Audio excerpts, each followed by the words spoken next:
What's up, everyone? Welcome to GameFace, episode 347 on Sifted Games at sifted.net. I'm Shane Satterfield, your host for the next couple hours of awesome video game discussion. Alongside me to do that is Matt Kyle. What's up, Matt?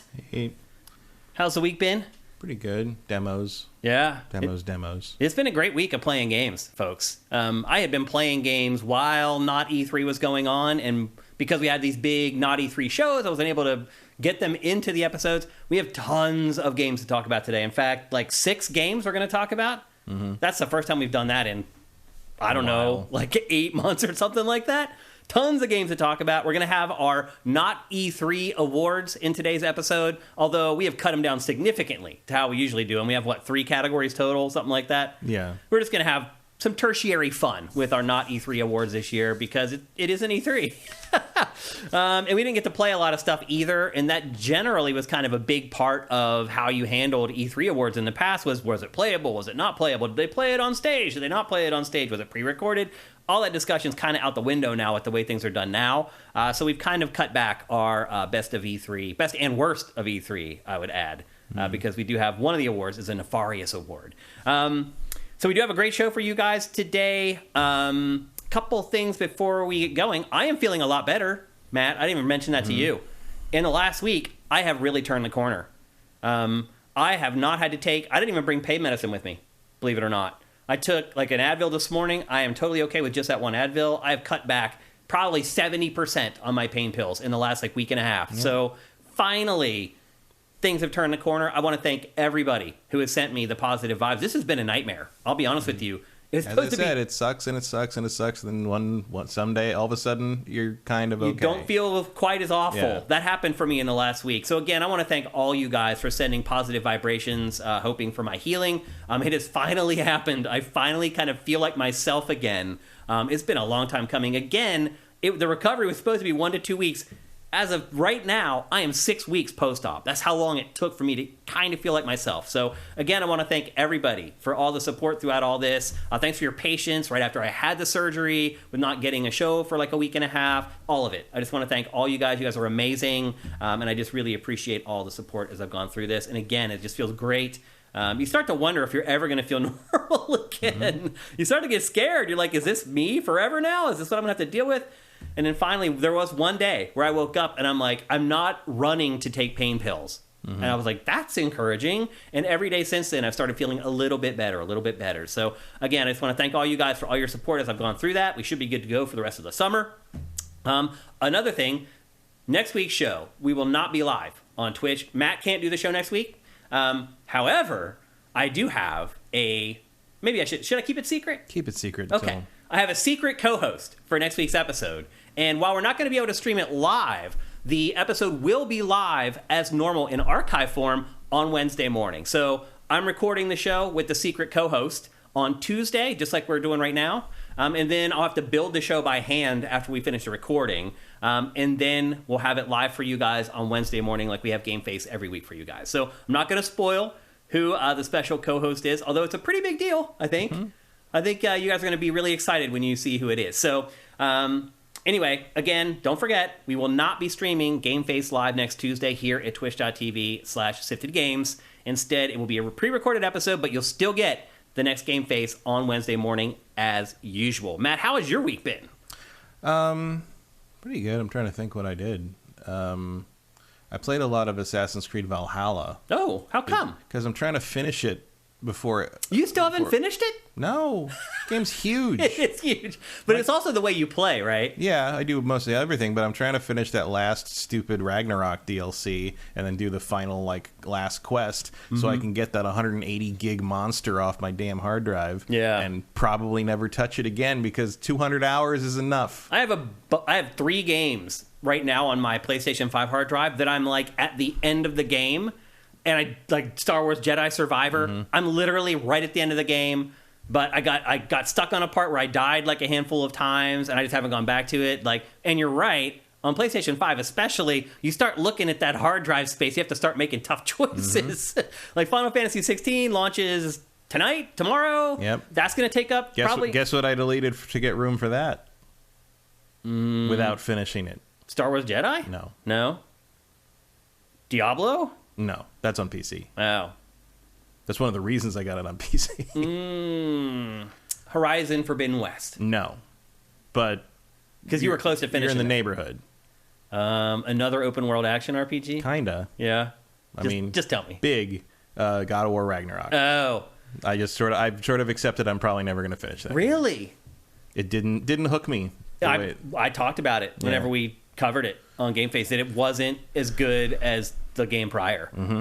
I am at the very end of that, and that's been sitting on my hard drive for forever. I am going to finish it, though. So those are 2 games of mine that I'm right at the end of that I need to cap off to get rid of the hard drive space so I can finish it. I did finish Forbidden West, and I'm like halfway through the DLC. I do need to go back and do that. Also, if I had done that with Horizon, I would have just copied it to the external drive. Oh. I wouldn't. But God of War, I'm kind of like, yeah. I don't know. Yeah. Maybe I'll come back to it later. But like looking at the rest of the year, I don't foresee a moment in the rest of 2023 where I'm like, you know what? I'm gonna go back and figure I God of War Ragnarok again. It's hard, yeah. Also, what's the other one? There's another one that I've been trying to finish for forever. Oh, what's the open world zombie game? Oh, not Dead Island 2. I finished that. I was gonna say Dying Light 2. Dying Light 2. Yeah. I've been like at the end of that for forever, and I deleted that from my Xbox this week. I was like, you know what? It's not gonna happen. I'm not gonna make it. You have to make tough decisions, people. Before we get going into the show proper, and again, we have a big show, so we can't spend too much time on the open. If you like what we're doing, head to patreon.com/sifted. That's SIFTD. At our Patreon, you can pledge whatever you want. Even just $1 a month makes a difference. If you pledge $4 a month, you get all our content early. If you pledge $2 a month, you get Pactor Factor early. If you don't have any real money, you can always help us with Twitch Prime. You can figure out how to do that down below. If you're an Amazon Prime subscriber, you can give us a free $2.50 every month, and you get Pactor Factor a week early with our patrons. So check all that stuff out. If you're watching on YouTube, it's down in the description. If you're listening to the show on any of the podcast services out there, it's not that hard to figure out. Probably just best to go to patreon.com/sifted. Let's see. We got some housekeeping here today. And again, I don't want to spend too much time on this because we have 7 topics in today's show, which is huge for GameFace. Even though we have like 3 hours, it's hard to fit it all in. But here's some small news nuggets from the week. Once again, Xbox reiterated this week, Matt, that there will be no mid-cycle console refresh for Xbox. Until there is. Yeah, why do you think they keep repeating this over and over? Because they don't want you to wait. They want you to buy one now. Buy the hardware now. Yeah. Buy one for Starfield. Don't wait around for the inevitable upgrade or whatever. Right. It probably will be like 2 years away. But yeah. And also I think Xbox is going to try to introduce more of a incremental upgrade system. Like maybe Sony won't go that way, but I feel like Xbox is going to try to make like a moderate upgrade kind of crawl be the standard as opposed to a new system sort of thing. Xbox One X was a huge leap over the Xbox One. It was. That was a monumental change. Yeah. Xbox One was a lot. Xbox One terrible. Had a lot of bad choices. The weak hardware.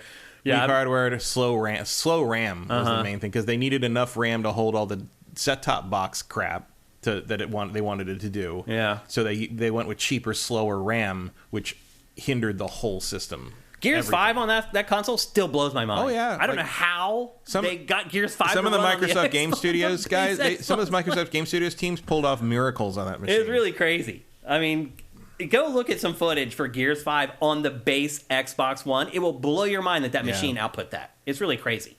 Next up, the FTC has filed an injunction against the Activision Blizzard deal.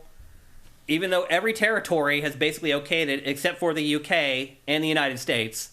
The FTC, for whatever reason, really has its panties in a wad over this acquisition. You think it's still going to go through? Yeah.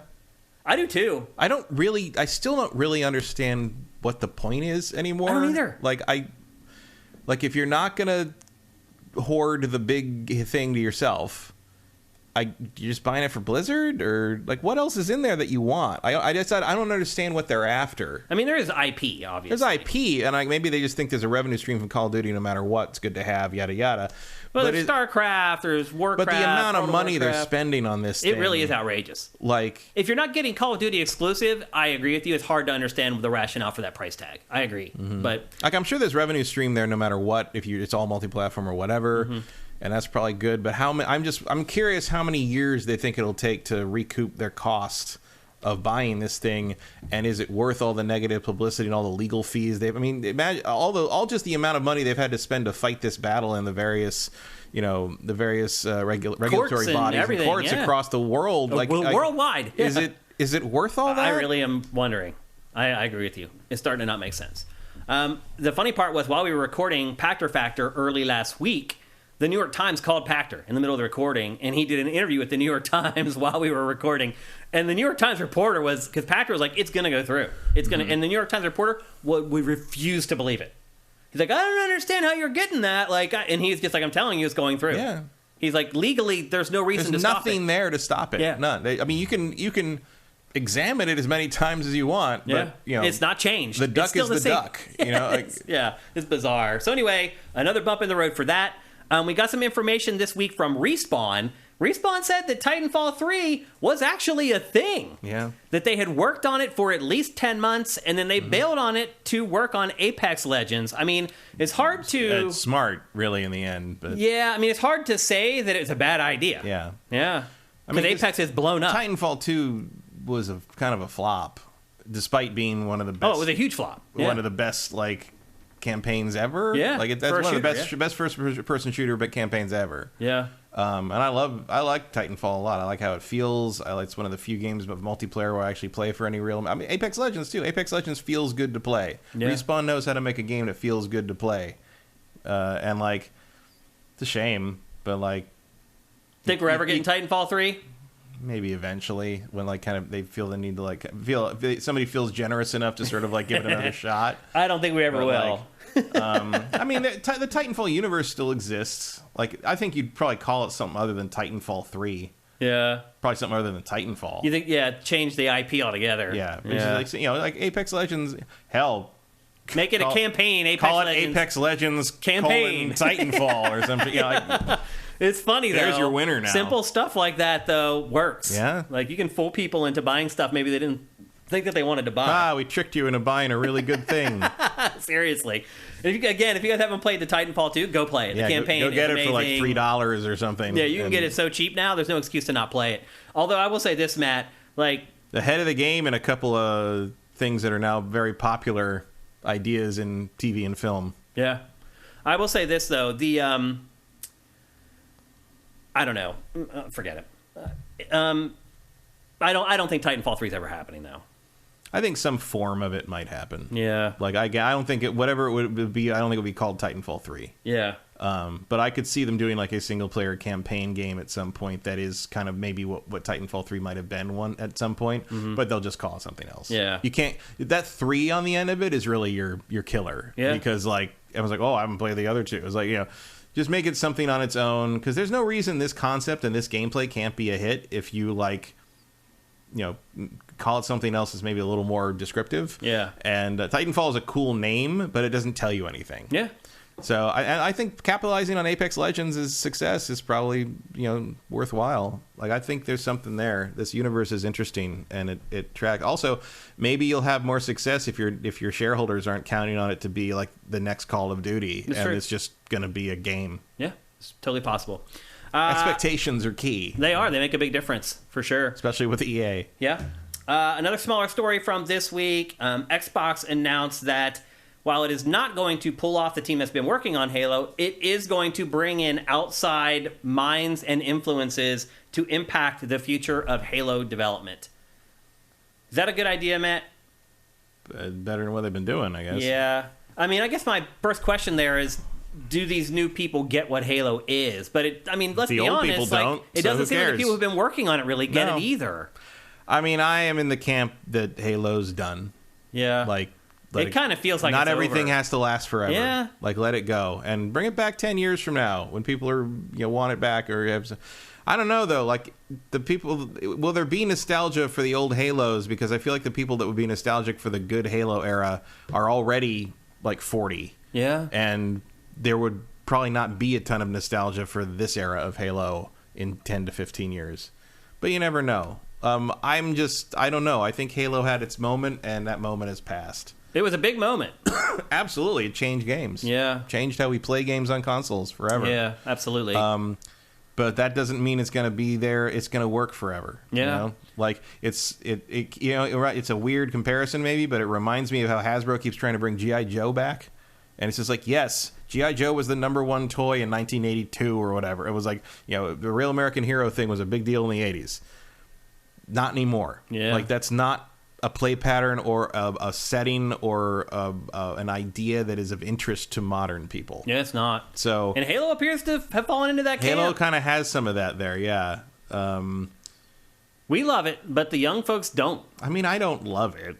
I did at a certain point. I did, yeah. Sure, back then, but I am very adamant, really, and was even at the time, that, like, Halo 3 was the end of the story. And ODST is great, and Reach is great, but those are not continuations of the story. Yeah. And if you wanted to do more Halo, you should have done something completely different in the same universe. Yeah. I, personally, would have started remaking the Marathon games. Yeah. Without calling them Marathon. We'd just say Halo 4 would have just been Marathon 1 remade in the Halo engine. Yeah, I can see that. And you're a Mjolnir 2. It's a prequel, but it would feel like Halo, and it would have that same kind of story-driven element that Marathon 1 had, except it wouldn't be all text in monitors. It would be actually played out more. Yeah. With, like, audio stuff. But, like, it would have been better than just rehashing this crap. Yeah. And you would have given you new ideas, and you wouldn't have expectations of who Master Chief is supposed to be, because it'd be a different character. Right. You wouldn't be stuck with, like, oh, I spent all this time fighting. One of the things that I don't like about the modern Halos is how much time you spend fighting enemies that are less interesting than the enemies I fought in Halo 1. Yeah, I agree. The Prometheans are some of the worst enemies in first-person shooter history. The Brutes are not as interesting as Elites. Yeah. It's just not... I agree. Good. And the Flood. I mean, yeah. You can go on and on. And it's just, you're just sort of throwing good money after bad at this point. And I mean, really, it's bad money after bad by this point. But I mean, I guess what we're getting at think if here Halo is it's a good Infinite thing they're didn't work, changing things up. I mean, sure, but, like, does it matter? It may be too late to matter. Maybe someone in there has, like, the idea that needs to happen. I feel like Halo Infinite was kind of its last real chance. Yeah, like, I mean, Halo Infinite was all hands on deck. It was the best shot, and it was a good try. Like, it was a good game. Yeah, they did the best they could, but it's just it's not there anymore. It's like the Flash movie. It's like you're 3 movies late on rebooting that shit, and no one cares anymore. Yeah. Like, there's so too late. There's so many little things working against you that it adds up to a big thing, and I don't know if it's salvageable anymore. Yeah. So I think ultimately, let it rest like Fable. Yeah. Do the Fable thing. Yeah. I think it's good, though, that they're changing it up at least instead of just doing the same thing. Yeah, I mean, they already did that 3 times, so... Yeah. 4, 5, and 6 were just sort of like, why isn't this working? But they were the same team, is what I'm saying. Yeah. Like, at least now they're willing to bring in some outside people with a fresh look, maybe, or a fresh perspective, so... It's not looking good for Halo people. I guess that's what we're getting at. I mean, this is what you do when you reach the desperation stage. I mean, they didn't buy all those other developers because they thought Halo was going to carry them through the next 15 years. Yeah, it's true. That's a good point. Another smaller thing, Armored Core 6 was blown out this week.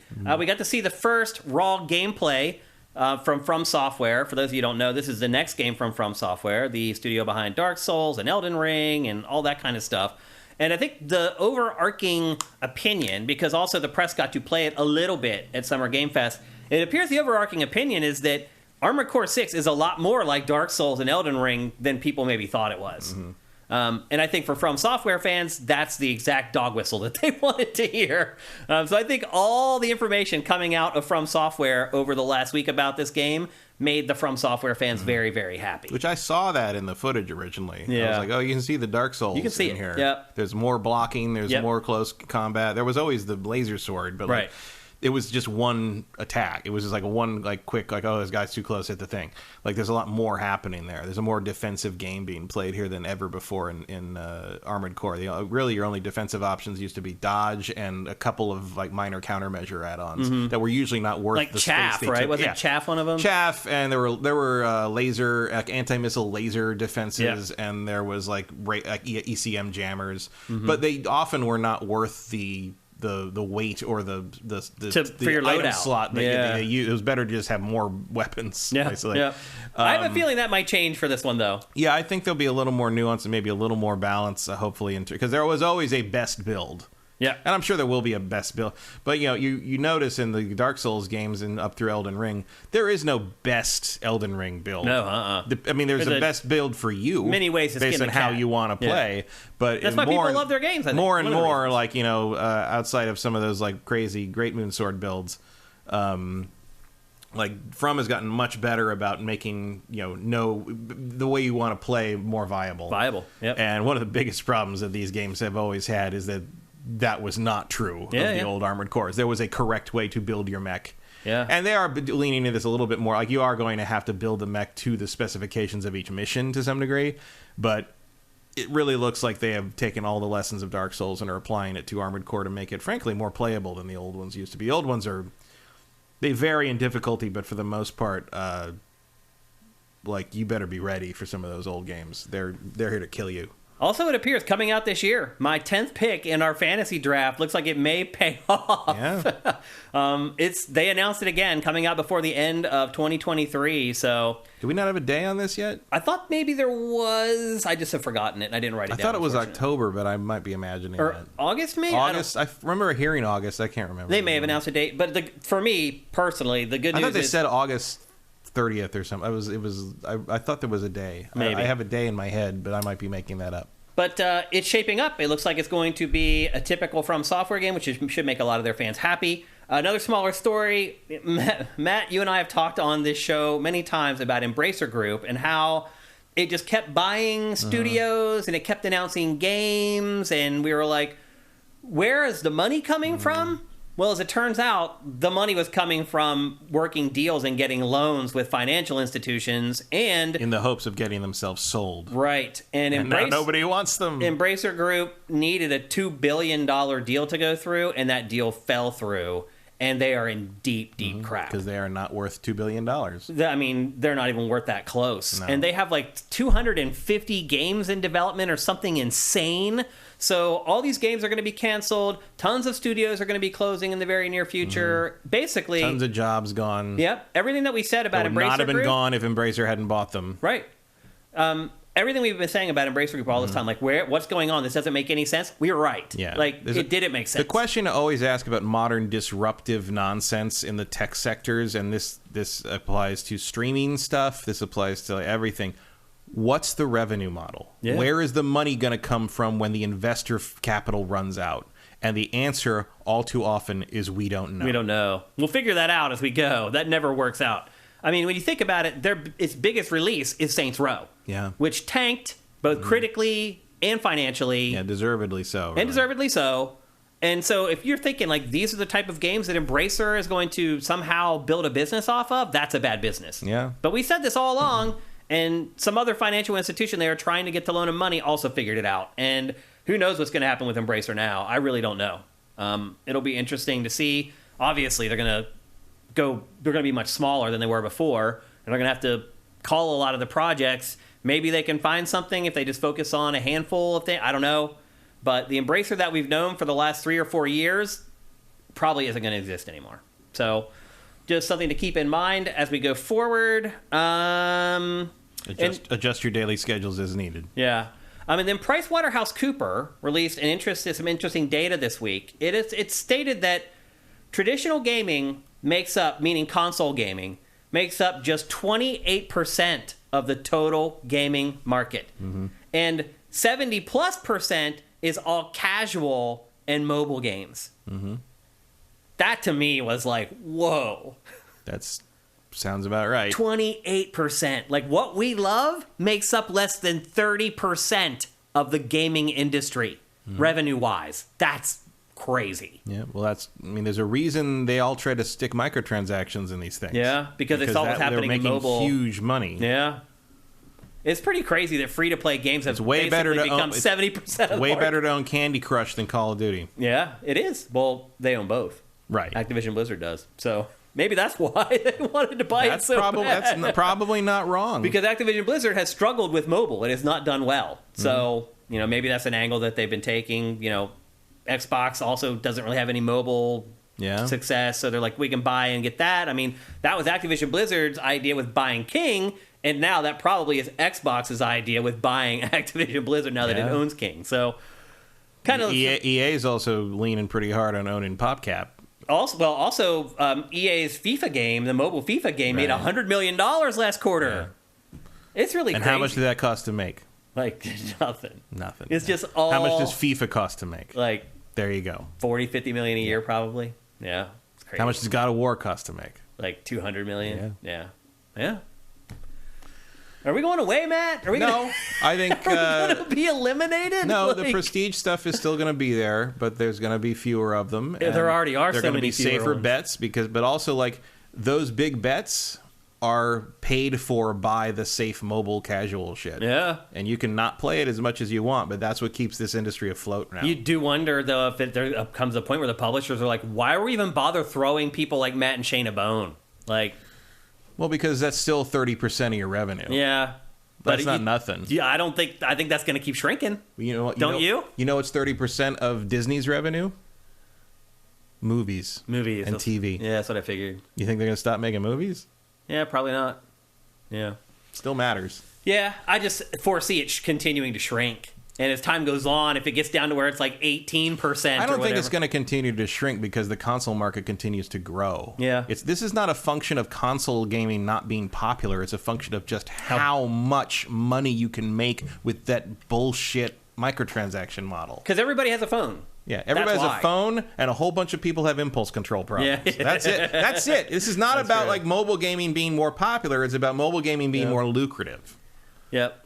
And but you're always going to want the legitimacy cover of making the big prestige games. Yeah. Because, that's how you win awards. Sony shareholders want to see the revenue, but they want to see the revenue based on like, I'm a shareholder in this company that makes God of War and Last of Us, that thing that HBO series is based on, not that Peggle or whatever. Whatever. Sony doesn't really have a mobile presence, but like that kind of stuff is always going to be preferable for a PR perspective. Yeah. You don't admit that like you make all the real. It's like Disney. It's like just like Disney. Disney pushes those movies and all their characters. All that stuff exists to drive traffic and merch sales for the theme parks. Yeah. The theme parks are 70% of Disney's revenue. I understand why. They're so damn expensive. Oh yeah, it's insane. That's a whole different conversation. It really is. But like when you're like, how come Disney doesn't care that they lost 4 million subscribers in Asia because they lost the rights to stream cricket? Yeah, because that's not related to. There is no Disneyland Asia. I mean, there is Disneyland in China. There's no cricket park. But there's no cricket land in like Disneyland Shanghai, and there never will be. So that's why it doesn't matter. It is still, to me, that number is surprising. 28%, man. That's so little. But and you think about how much money console games generate. Like, it shows you how big the market is in general. Shows you how much money gets spent on microtransactions. Yeah. Again, it should not be. I mean, you can dislike them or hate them or whatever. It should not be a mystery why they tried to do that with console games. Because if they could turn them into the money factory that mobile games were, it would be even better for them. Yeah. Because in the end, the only money you make off the console games in that regard is the initial purchase. Yep. And whatever DLC happens. And obviously you got stuff like Street Fighter that does costumes and colors and things. And apparently the costume sales for Street Fighter V saved Street Fighter V. Like, that was why Street Fighter V continued as long as it did, and probably why we got a 6. Yeah. So, hey. If they help us, they're cool, right? And now we got we just got one of the best Street Fighters of all time. Maybe the best Street Fighter of all time. Thank you, microtransactions. You like Street Fighter 6? That was microtransactions. Even kept Capcom optimistic enough to make that game. Yeah. I got to take the good with the bad, I guess. And then the final thing that we should mention before we get going into episode 347 is that tomorrow morning, very early in the morning, 7 a.m. Pacific, 10 a.m. Eastern, there is a Nintendo Direct. So, Matt, Nintendo ultimately couldn't sit out Not E3. It does follow up with the final press event of Not E3 tomorrow. So they're saying that it's going to focus on Switch games for the remainder of 2023. And I sat there and I was like, what exactly is that? And I could come up with one game, and that's Pikmin 4. Mm-hmm. What other games are there? There's going to be a Mario game. You think they're going to show a new 3D Mario tomorrow? Yeah. I mean, it does make sense. It's time. And how would you not put that out in the same year you put the movie out? Yeah. It makes way too much sense to do that. But there's something that might be the best argument against Nintendo doing it, because it makes so much sense. But well, what gives me pause is that it also came out today that Nintendo had instructed Ubisoft to not release the new Mario plus Rabbids game until Nintendo's new console. And Ubisoft is like, they were right, we were wrong, because the game has tanked and people weren't ready for it yet. But if we had released it with Nintendo's new console, it could have been a launch game and it would have got more traction and blah, blah, blah. Which also leads me to believe that the new Nintendo console probably isn't that far away. Probably not. I don't think we'll see it tomorrow. I don't either. I think we might see it before the end of the year, though. Yeah, I think we'd see it near the end of the year, yeah. Yeah. We maybe at the Game Awards. That's possible. Somewhere around there. Maybe they do their own direct or maybe before something. that. I think they'll keep that to a direct, I think. Yeah. Nintendo likes control. Well, I mean, if you look at Jeff's numbers, if they're legit for the Game Awards, that's a lot of people, man. Yeah, I don't think they are either completely, but it's still a big number. You want to talk about 28% of something. I would still say, though, that he probably gets a bigger audience than a direct would get. Maybe, but his audience is also mixed, whereas the audience for direct is 100% people who want Nintendo things. Yeah. But I'm struggling to think what else could be in the direct tomorrow. Metroid Prime 4 was announced 6 years ago, by the way. Yep. 6 years it was announced, and we still haven't seen hide nor hair of it. I guarantee you, if the Ubisoft, that's definitely next console. Next console, yeah. For sure. If they're saying that to Ubisoft about the Mario Rabbids thing, they're definitely saying to themselves about Metroid Prime 4. Yeah. So we're gonna see Pikmin 4 tomorrow, and after that, Pikmin 4. Who knows? I think we'll see a Mario. I think we'll see a whole bunch of crap we don't care about. I think maybe there'll be some DLC for Fire Emblem. What about DLC for Zelda? I think it's too soon. Yeah. I don't know what else. Yeah, that's what I'm saying. It's hard to figure out. I mean, I'm sure they got a couple things we don't have any clue on. Maybe it's for Switch, though. For Switch, yeah. I mean, they do have to have something for people to buy. I'm not saying like some kind of world-ending, blow the doors off. Like a Kirby game. Another Kirby game. Yeah, sure. Why not? We're about due for that, right? It's been, like 3 weeks? It's been at least a month since we got the last one, so yeah. But anyway, as always, we'll have the direct live on Sifty. Maybe this is where we'll get the Silk Song release date? Maybe. Like, where is that game? I don't know. It's really odd. But anyway, again, as always, we'll have that on Sifted at sifted.net. What's the Pokemon thing this year?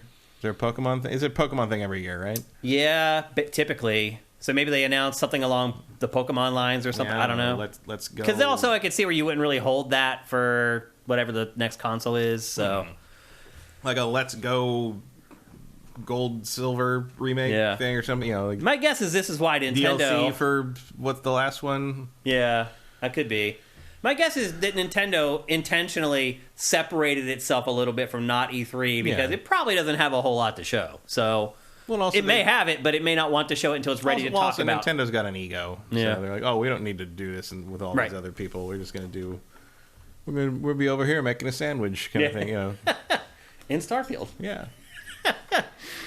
So anyway, that's the housekeeping for today. Actually, I think I forgot to bring you guys into the TriCaster. Let me get you guys in here real quick so we can see what you guys are up to. We'll miss you guys next week, obviously. I'm doing the show offline because you guys do make the show better pretty much every frickin' week. Okay. Let's bring you guys in and see what's up. Also, we can thank some of you guys for Twitch Prime, if you've done it. Vincent says, Detective Pikachu 2 needs to come out eventually. Yeah, they've been working on that for a while. Yeah. What else are you guys saying? There's a DLC for Scarlet Violet. Yeah, I think Matt was hinting at that. Metroid Prime 2 and 3 remastered. Yeah, that's positive. The original rumor was a full trilogy release. So yeah, that could be. Yeah, it's not like the first one didn't do well enough to justify it. One Super Master Game is asking what rank you are in Street Fighter 6, Matt. Oh, I don't remember. Yeah, I haven't played that in a week. Nintendo, make new IP for God's sake, man. Do something new from Obi-Wan 9000. I mean, what's the last new successful IP from Nintendo? Is it Pikmin? Splatoon? Yeah, I guess Splatoon is, yeah. Mario Kart, God of Gamblers 33, I don't think so. To me, that's definitely being saved for the next console. Yeah, that is a launch title for the next console, I bet. Yeah. That's the only launch title you would need. Yeah. Yep. Toast9 says Pachter was very pro-Embracer. I'd love to hear his opinion on this. He says a couple things in the new episodes we just recorded where he is not pro-Embracer, so maybe he's already changed his opinion on that. Let's see. Surf Spider, I think Halo would need to be reinvented to appeal, I think, to new generations, like God of War was. Yeah. Mm-hmm. Yeah. Yeah, God of War and Gears of War did better jobs reinventing themselves, really. Yep. Like at least Gears of War is not still trying to make you play as Marcus Phoenix. Yeah, that's true. Sneaky says that Pat guy was in an Amico documentary during the week shilling it. I mean, I think that you just watched an old video is what it was. Because the Amico has been dead in the water for like a year now. And Pactor is well aware that it's dead in the water. Oh, it was probably one of those like Amico people are doing, like YouTube people are doing like the big long form, like how the Amico failed retrospectives, and they probably used a clip of Pactor talking. He did like it when he saw it. He told me that himself. Yeah. But unfortunately, it was a scam. So it was ridiculous. I mean, if it wasn't a scam, it was really stupid. Yeah. One Super Master Gamer, thank you for Twitch Prime. That's awesome, man. I think that's all the further I can scroll up. It looks like. I don't know why that won't go away. Hype Train level 2 though. Yeah, that's all the further I can go up, unfortunately. Which is good, because we need to get going, because there's way, way too much stuff in today's show that we need to get to. So, if any of you guys subscribe with Twitch Prime at the early part of the show and it wouldn't let me scroll up far enough, thank you. I really appreciate it. We really need it. So thank you very much. And with that, it's time to kick off the show proper. But first, we need to hear a word from our awesome sponsor. LS Cream is a fine cream liqueur created by fellow gamer and sifter Stevens Charles. It's inspired by an ancestral recipe from Haiti called Cray Mass, and a double gold winner for its original taste at the New York Wine and Spirit International Competition. LS Cream can be enjoyed on the rocks or as a mixer for drinks with its rich blend of fresh cream and neutral grain spirits with notes of coconut, vanilla, cinnamon, and nutmeg. It's great in coffee or to make espresso martinis. To learn more, discover amazing drink recipes, or to track down your own bottle using a handy store locator, head to creamls.com/sifted. That's creamls.com/sifted. Once again, a huge thanks to LS Cream. It makes a big, big difference to our bottom line to have a sponsor. And as you heard, we have a new URL for you guys to visit. It is creamls.com/sifted, SIFTD. That way they can keep track of the people who are going to the website due to the sponsorship that they have with us. So if you could please use that URL when you go to the website. I don't know if people actually do this. I don't know. I do sometimes on like things I care about. Yeah. It's like, yeah, I'll do that to support the thing, but usually it's like, I don't know. I just think most people just are going to go to creamls.com, but if you could tack on the /sifted, that would be awesome. We'd really appreciate it. The website actually is really cool. Helps telemetry. Yeah, they've just redesigned the site. It's really slick and really cool. Again, there are drink recipes there to make all the awesome drinks that you see in the ad. You can learn about the people who made the drink. You can learn about the history of the drink. What I like to say, though, is like it makes Bailey's obsolete. If you've ever drank Bailey's Irish Cream, stop buying Bailey's and start buying LS Cream. You'll see what I mean pretty much with your first drink. So, again, thanks a lot to LS Cream for sponsoring GameFace. It means a lot. And with that, it's time to kick off GameFace 347 proper. And we're going to kick it off with maybe, to me, one of the most pleasant surprise games that I have played in the last 5 years. And that game is Final Fantasy XVI. Matt, I cannot even verbalize how shocked I am at how awesome Final Fantasy XVI is. Now, people, there's a free demo on PlayStation 5 right now. You have to own a PlayStation 5 to play it. I can't imagine anybody who's even vaguely interested in this game has not downloaded and played that demo. It lets you play the first 2 hours of the game, and your save carries over into the final game, which launches tonight. And it's still there. You can go download it today if you want to get an early start on the game and you know you're going to buy it already.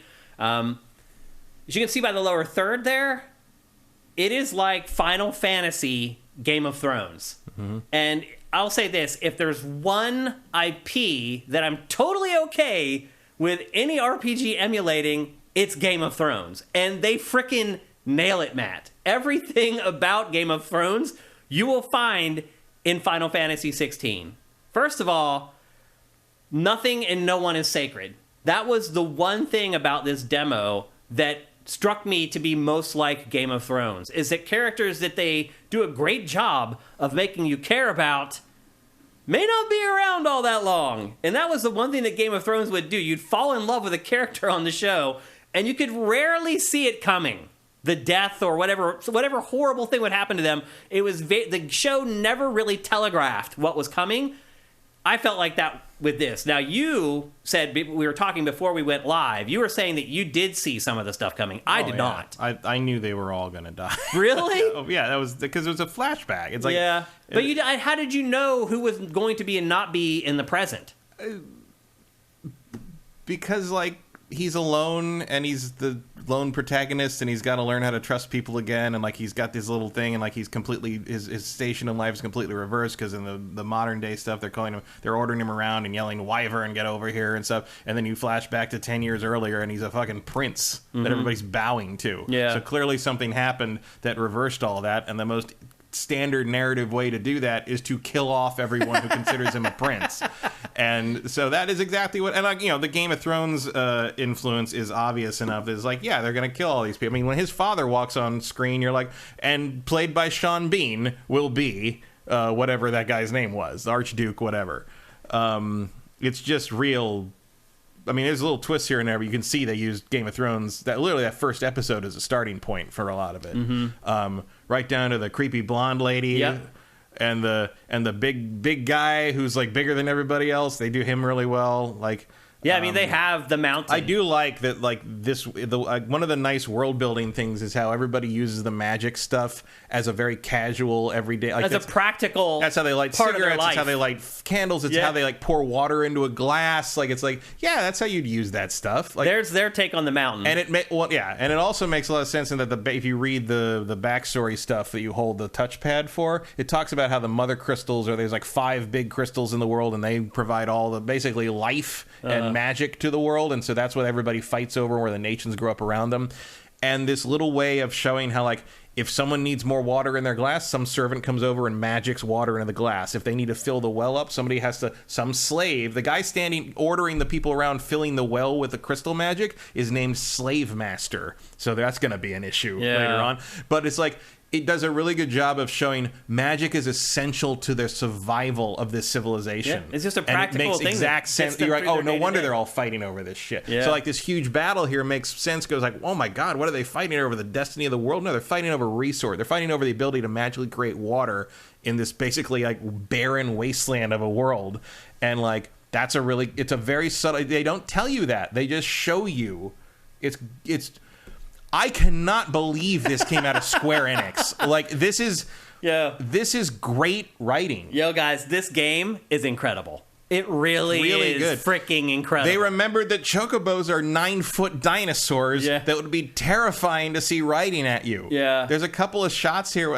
All this stuff is great. The giant... There's kaiju battles that look as good as anything you've seen on screen before. Like, I struggle to find any criticism for this game right now. I have one. And that is, I think the dodging in the kaiju fight is fucking stupid. Like, when the button prompt comes up, if I press the button, then I should succeed. I agree. Yeah. And when you're doing the Phoenix, you've seen this in the other footage they put out. The Phoenix fighting Ifrit.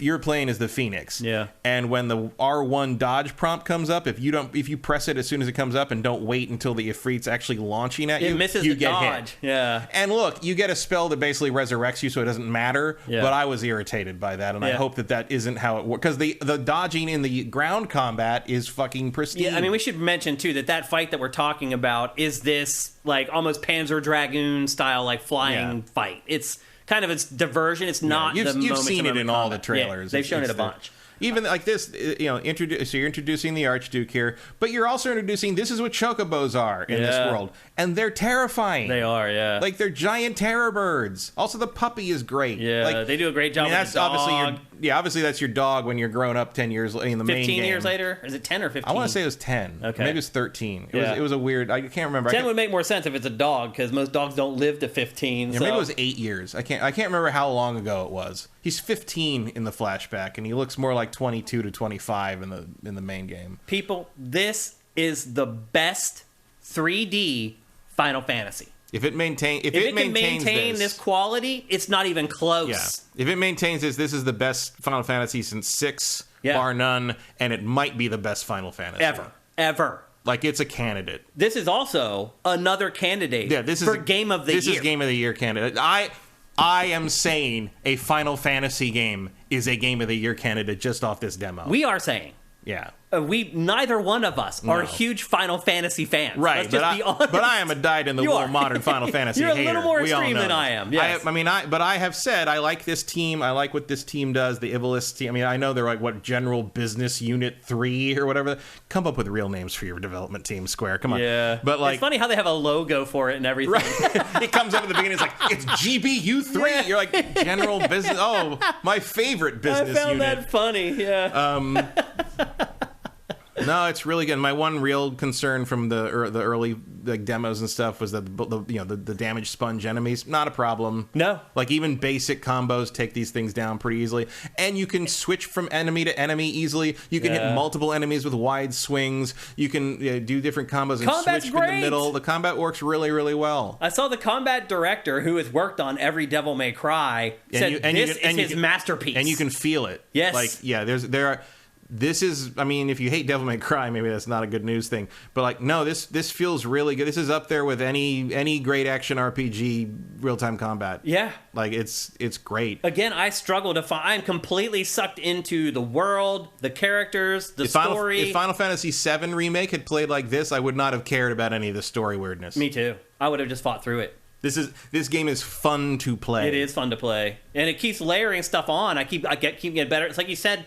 After you mentioned the damage sponge stuff in the trailers that we saw, I was like, you know what, Matt's right. It does look like once you learn the combat in this, But also they're not like that in the main game. Clearly, those enemies in those demos were turned way up on life so they could do all the fancy stuff to them and not have them die in the middle of so they could keep for demo purposes. They're not like that in this. Even the boss fights are, they're longer, and you got to take, it's just like any Final Fantasy since 13, you got to take the stagger bar down and then do extra damage while they're staggered. Yep. But that all really works well. You can speed it up if you're good at dodging and good at like being positioned properly. The combos matter, and obviously, I also think these two characters you end up with here, Tyler and Wade, are great. They're great. Like them a lot. They're actually really well drawn characters for characters that are clearly throwaways that are not going to be part of your main party. Yeah, but I had an affinity for them after the time I played with them. I cared about what happened to Wade. After all this, but I mean, obviously, there are a couple times where I'm like, "Hey, guys, you could attack the boss. That would be nice." Yeah. But I'm sure like your main party members in the main game are going to be a little more proactive and have bigger moves. Like they can't use magic and stuff. But you can see in a combat here, the teleport ability keeps everything active. Yeah. You can jump from one enemy to another just by tapping the circle button, basically. Yeah. And I know some people will see that and be like, "Oh no, Final Fantasy 15." No, it feels completely different. Yeah, it doesn't feel anything like that. You feel in control of this at all times, and you combo out of it, and it feels really good. And it's just it's night and day from anything they've made in 20 years. I can't believe this is a Final Fantasy game. I really cannot believe it. Yeah. I mean, I'm just like, this thing's gonna bomb. Inevitably, it's gonna bomb, and they're never gonna make anything like this. It's not awkward and terrible enough. I'm not buying it. Well, that's the thing. If you're a big fan of stuff like Final Fantasy VII Remake, I wonder what your reaction to this is gonna be, because it doesn't feel like that at all. No, the tone is completely different. The writing feels stuff's like a completely good different. Yeah. I wasn't gonna say it, but there you go. But the voice acting is great. Everything. The writing. Who wrote this? Yeah. Who wrote this? Well, the main writer, I believe, was the woman who wrote all the really good expansion stuff for Final Fantasy XIV. Oh, really? As far as who translated, I don't know. But they're very good, and they should use them more. I struggle to... I mean, Matt's point aside, I really struggle to find any... The lip syncing is accurate to the English dialogue. Yeah. They never do that. I know. Like, their lips are forming the English words. I've never seen a Square game do that before. The crazy thing about this, too, is it's a hard M. This isn't just like, it ended up with an M rating. Like, this earns the M rating. This is the horniest Final Fantasy of all time. It's like Game of Thrones. There's like people having sex everywhere, people getting beheaded left and right. Like, it's... Your main character saying, "What the fuck was that?" a couple times. Like, it's. I mean, I'm not saying that makes anything necessarily better, but it's just such a change. It makes it feel more realistic. I mean, I don't know how many people have the same swear words in another universe, but like, it makes sense as reactions to things. Yes. I mean, the shit that happens in this demo is insane. Mm-hmm. Like, I don't know what else you could say, but what the F? Like, it's really crazy. Like, I am just blown away by how good this is. Mm-hmm. I had been saying, like, early in the year, like, this is one to keep an eye on. Like, I think you're going to be pleasantly surprised by it. But this has exceeded my expectations. Oh, yeah, for sure. I mean, I started this up, like, all right, let's see what this is. Yeah, me too. Like, almost begrudgingly. Like, no, it's great. Within 2 minutes. I was upset when it ended. Yeah. And now, thank God, tonight we can pick it right up, because if you play this demo, again, your saves carry over. Yeah. The skill trees, great. Good stuff. Nice, happy medium. There's no overkill. Well, I'm sure that's going to expand way out. That's your first tree there with the Phoenix powers. But like, I like this. Like, there's a real cheap. Like, you unlock a basic skill real cheap, and then you got to pay a fair amount to master it, which makes it much better. Yeah. But it makes you, the first time it shows you the ability screen, you can basically fill out almost the whole tree of basic stuff. Yeah. And the first time they show it to you, you have enough points to basically get everything. Because they limited it first to kind of teach you how the combat works, but as soon as they give you that, you're like, oh, I would like to be able to do that. Yeah. And then you start doing the real fights, and you're like, oh, okay, yeah. Then you see the stuff happening. What a functional character I have now. Yeah. After I've been eased into it. It's very smart. Graphically. Gorgeous. PS5 only. Gorgeous. Can totally see it. Runs great. Looks great. Like all the classic... I played on graphics mode, and it ran just fine. Yeah. I didn't see any frame rate issues the whole time I played it, playing it on quality mode, not, or on graphics mode, not frame rate mode. And I don't know. I just got completely sucked and enraptured with this game and didn't want to put it down. I sat and just played through the demo one sitting, didn't even think about stopping. Pacing is great. Again, the writing. I went straight to the thing and bought it. Yeah. I've never seen a Square Enix game with so much writing. Even just like these scenes, this. The song they sing isn't embarrassing. Yeah. Like it actually sounds like some kind of like drinking song. Like scenes like that in a bar in a Final Fantasy game normally, embarrassing. Yeah. This is the younger brother who's kind of sick, and he's the chosen one, and you got to defend him. But obviously none of these people are going to live through this prologue. But like. So there's a sequence here where you play this kid, and he's previously been like, I'm not a leader. I don't want to do any of this. I don't want to hurt people. I don't know what I'm supposed to do. I'm never going to live up to what you want. And you get into this thing where they're being attacked, Game of Thrones style. And the kid comes in and he fights and he finds an injured soldier and tries to save him with his power. Like, he does step up. He as much as he's afraid of it, he is a leader. Yeah. And that means that when Clive steps in and is trying to save him and help him, you care. Like, he's not an annoying kid. Like, they made him someone you like. You're supposed to be his shield. You're supposed to protect him. Yeah. And I totally fell into that role. I was like, oh, I got to protect Josh. Like.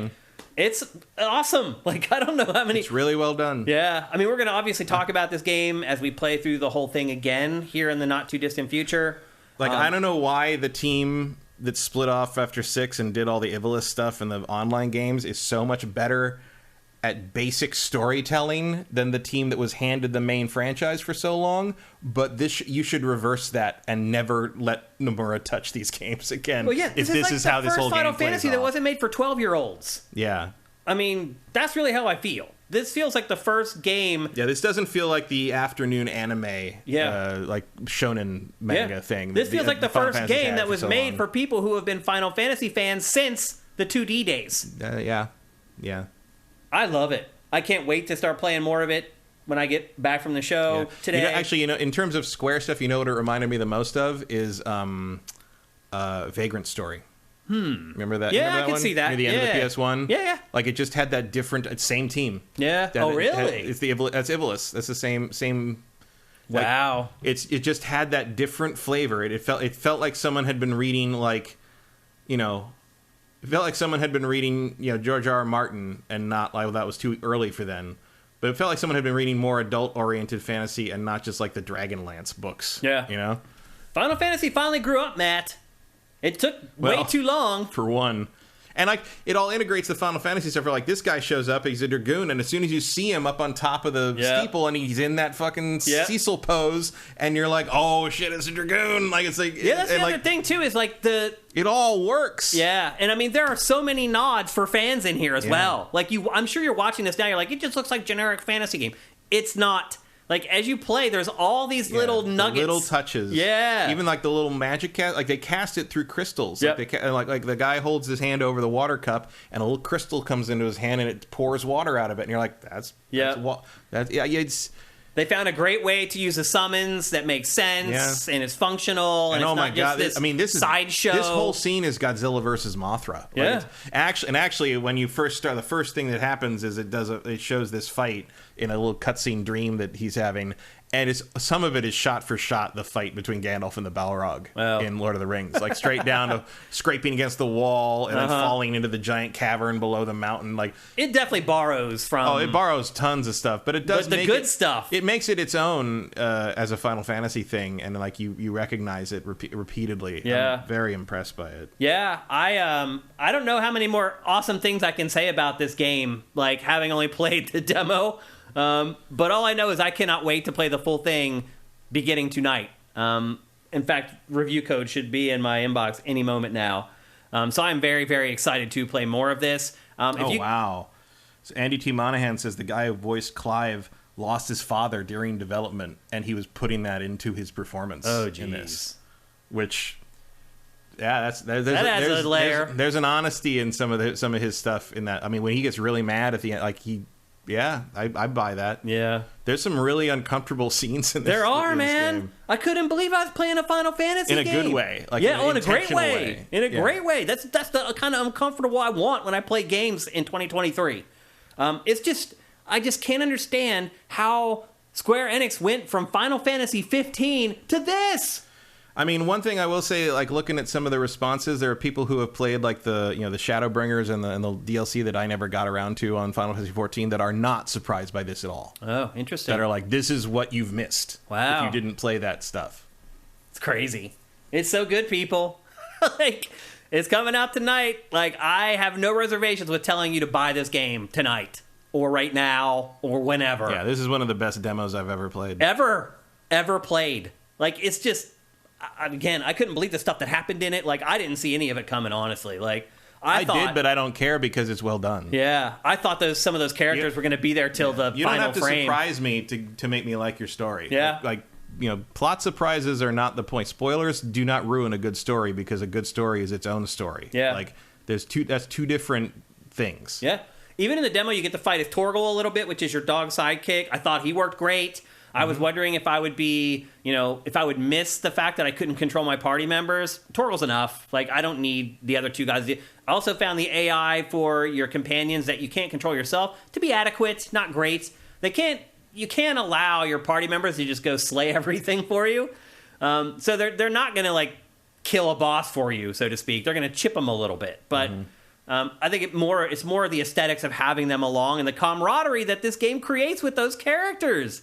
Like, the scenes that you have with those two guys that come along with you, you don't spend that much time with them, but the interactions are enough. Like, again, it's very Game of Thrones-like. Every character that, like, even side character in Game of Thrones, they just had a way of writing them that you cared. No matter how much time you spent with them, you either hated them or you loved them or you had some kind of affinity for them. This game is doing that. And I just can't believe it's a Final Fantasy game. I really can't. So... Easy. I think there are some people that are going to say it's not a Final Fantasy game. And that's a shame because hopefully this is what we get for eternity. Like, pre-orders were below Final Fantasy 15's. That sucks. We'll see if this demo turns some of that around. I'm not surprised because, again, I think people look at this and they're like, oh, generic fantasy game. That doesn't look like a Final Fantasy game. But anyone who plays the demo will very quickly figure out this is absolutely a Final Fantasy game. It's a Final Fantasy game in the vein of something like 5 or 6. Right. Which had much similar tone to this. Yeah. Yep, absolutely. So again, it is a PS5 exclusive. It is eventually coming to PC, although they will probably start the PC version like next week. They were waiting for this to come out before they started work on the PC version. So PC version is going to be a couple years probably. Year and a half, maybe 2 years. Something like that. Be my guess. And then even then, look out to what that. Yeah, who knows launches what at, kind of quality you're going to get there. So this is a PS5 exclusive. You cannot play it on PS4. It's not coming to Xbox as of right now. So probably will one day. But yeah, my guess is eventually will come to Xbox. But if you don't have a PS5, you're going to miss out, unfortunately. But to me, if you're a Final Fantasy fan and you haven't bought a PS5 yet, go get one and buy this game. Do you think Final Fantasy fans will not like this? Do you think there's a chance that they won't like it? I think it will be divisive, yeah. Yeah? Why do you think so? Because I think a ton of people like that garbage. Oh. That garbage defines what Final Fantasy is to them. Interesting. Because it has been Final Fantasy their whole lives. That's true. If you're in your 20s or whatever, you've never seen a different kind of Final Fantasy. And there's an argument to be made that like maybe embarrassing horse shit is what Final Fantasy should be and is. And this should have been a different IP. But it wouldn't have been as successful even as, but again, maybe the backlash will be a problem and it won't sell as much and Square will never touch this again. Like, I don't know. I would hope not. I would hope the quality of it will make people overlook like whatever differences they might perceive. Well, I think the reviews for this are going to be like sky high. I would think so, and I think that is going to make a big difference too. I can't imagine. I mean, again, there's a chance that the quality isn't sustained after the demo. If that's the case, then all bets are off. But if it's sustained throughout the course of the game, what I've played of it so far, you're looking at a 9.5 or higher aggregate. I think so. And I think if that happens, I don't think sales will be a problem at all. So, yeah, it might be more of a long game, like in terms of like over the course of the rest of the year. Yeah, but like I don't know. I hope it does. If the Me rest too, of the because game I hope they keep making these games. Yeah, I mean, that's my dream. Sales or no sales, I hope someone higher up is recognizing the quality of work that this team does. Yeah, and maybe get them out of that MMO ghetto over there and let them make some bigger stuff. And look, this template can work with different settings and doesn't have to be set in this dark, traditional fantasy setting. Eth Demon says the localization lead is Michael Christopher Koji Fox, who has been and still does Final Fantasy XIV's localization. So this is all that team, apparently. That guy has quite the reputation in general. Yeah. But it shows. He's done an amazing job. So it's very well done. Yeah. Again, Matt and I've only played a couple hours of this, but it's like the best 2 hours of a game I've played like all year. So if you're on the fence, I feel comfortable tipping you off the fence and telling you to go buy this. I really do. I struggle to think that it could be, even if it doesn't hold that specific standard for the rest of it, even if it's 80% of that, it's still amazing. Like, that's how good it is. So, the game comes out tonight, tomorrow. I do not have any reservations with telling you to buy the game. None at all. If you have a PlayStation 5, obviously. It's the only way you can play it. So, that's Final Fantasy XVI, and we'll have a lot more on that game in next week's episode. And I really, really hope that as I play more of it, it holds up to this same standard. Because again, if it does, it's definitely on my hot list for Game of the Year for 2023. No doubt about it. So, and this has been an amazing year for video games. So, we'll see. But so far, so good. So far, about as good as I could have expected, maybe is the better way to put it. I'm really blown away by the quality of the game. Let's take a look and see what you guys are saying about it. If you're saying anything. Scorpio's fine. It says, is there any co-op in this? No. It's single player only. But again, you do have a dog that fights alongside you named Torgal, and you do have party members, but you don't control them. They come along and they're just automatons. They just do what they're programmed to do, basically. And so far, what I've seen of them, they've been pretty good. Is the little green guy with a knife in it? I'm not sure. I'm sure he is. What is he talking about? The little turtle guy with the robe who pokes you with a knife and kills you instantly. Oh. He's been in every Final Fantasy. He probably is. I'm sure he's in there. I'm sure the Cactar is in there. It's fine. God of Gamblers, am I the only one that likes Final Fantasy XVI less that it's deviating from the other Final Fantasy games? I definitely don't agree with you. Yeah. But it doesn't look like any other people in chat did either. Sneaky asks, how long is the demo? It's literally 2 hours on the nose. Yeah, it's just about exactly. I think it was my time of recording was like 1:58:45 or something. Unless you like really dick around, running around. You can screw around. But there's not a lot of stuff to. I mean, I ran around and picked up the 2 items in the main one area, and that was it. There's not a lot of leeway there. Yeah. God of Gamblers, spoilers alert. Well, the demo's free. If you haven't played it yet, I don't know what you're waiting for. Is the combat real time? Commander Fed, I think you've seen that at this point. Yes, it's absolutely real time, and it's really freaking good. It's built by the guy who built the combat for Devil May Cry, and he calls it his masterpiece. So I think that's probably all we need to say about that. One Super Master Gamer says the writing is okay, not great. is just not a bad anime cliche, right? I don't know what you're talking about, man. No, I don't agree with that Okay, at all. I'm curious, One Super Master Gamer. If you think the writing is okay and not great, what game do you think the writing is great? Yeah, I'm really curious. curious. To be clear, I'm saying that in context of game writing. Yeah. Like, this is on the level of the better game writing. Yeah. I'm not saying it's like, The Godfather here. Yeah, so I'm curious, like, what games you think are better written, because I really struggle to think of many, honestly. There are some narrative games that are probably better written, but that's all they are. Yeah. They're just like walking simulators. See if you guys have anything else in here. I heard, El Guapo 3385 says, I heard that Platinum Games was also involved. Yeah, I heard that too. Yeah, I saw some chatter about like some kind of consulting. Yeah, I'm not exactly sure, 100% sure though. As someone who's not a huge Platinum fan, I can say that I don't see much of it in there. Yeah. Other people saying the Final Fantasy VII Remake disappointed them. Yeah, look, if you are not a fan of the Final Fantasy VII Remake like Matt and I, don't let that dissuade you from playing this game. Yeah, this is like the other end of the spectrum. Day and night. I think that might be it. Yep, it looks like that's it. But anyway, Final Fantasy XVI comes out here in the next 24 hours or so. Matt and I are both saying, like, if you're a fan of Final Fantasy, or even if you're not, if you just like great action RPGs, we said go pick it up. And we'll be back next week with even more in-depth analysis. Next up, we're going to deliver on what we promised last week, and we're going to talk with you guys about one of the most impressive games from not E3 2023, and that is Starfield. We really just glossed over it last week when we talked about it because we had 60 games to cover in last week's episode. There was a 45-minute preview that Bethesda Super Master Gamer says he doesn't do separation with game writing and movie writing or anime. If it's good, it's good. That's wrong because I can't compare a great movie's screenplay to a book. Yeah, like they are different media. How do you compare you can't do that. Something where the story needs to last 2 hours and resolve itself over 2 hours versus something that needs to resolve itself over 60 hours? I mean, I guess the closest... I mean, I make the comparison to old RPGs and novels all the time because that's the closest length, like the amount of time you have to develop something. But you have to judge the writing in one medium against itself.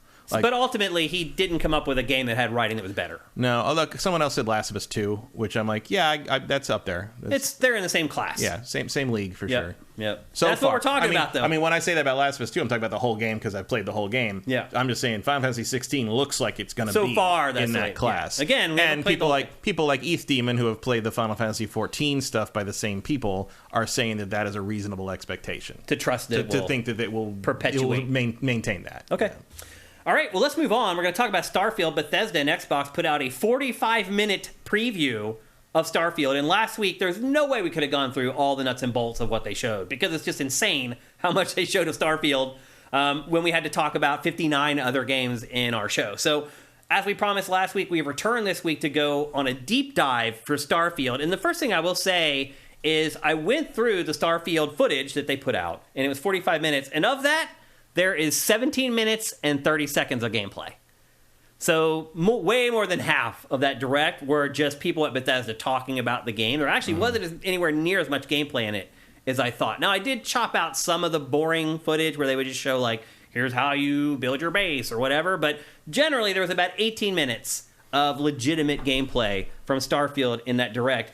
Most importantly, though, is all the information that was included in that. And look, it's a big ask to ask you guys to go watch a 45-minute thing on a game with your busy lives or whatever. And that's why we're here, to kind of sum up the important stuff from it so you get all the information that matters without having to kind of sit through the whole thing.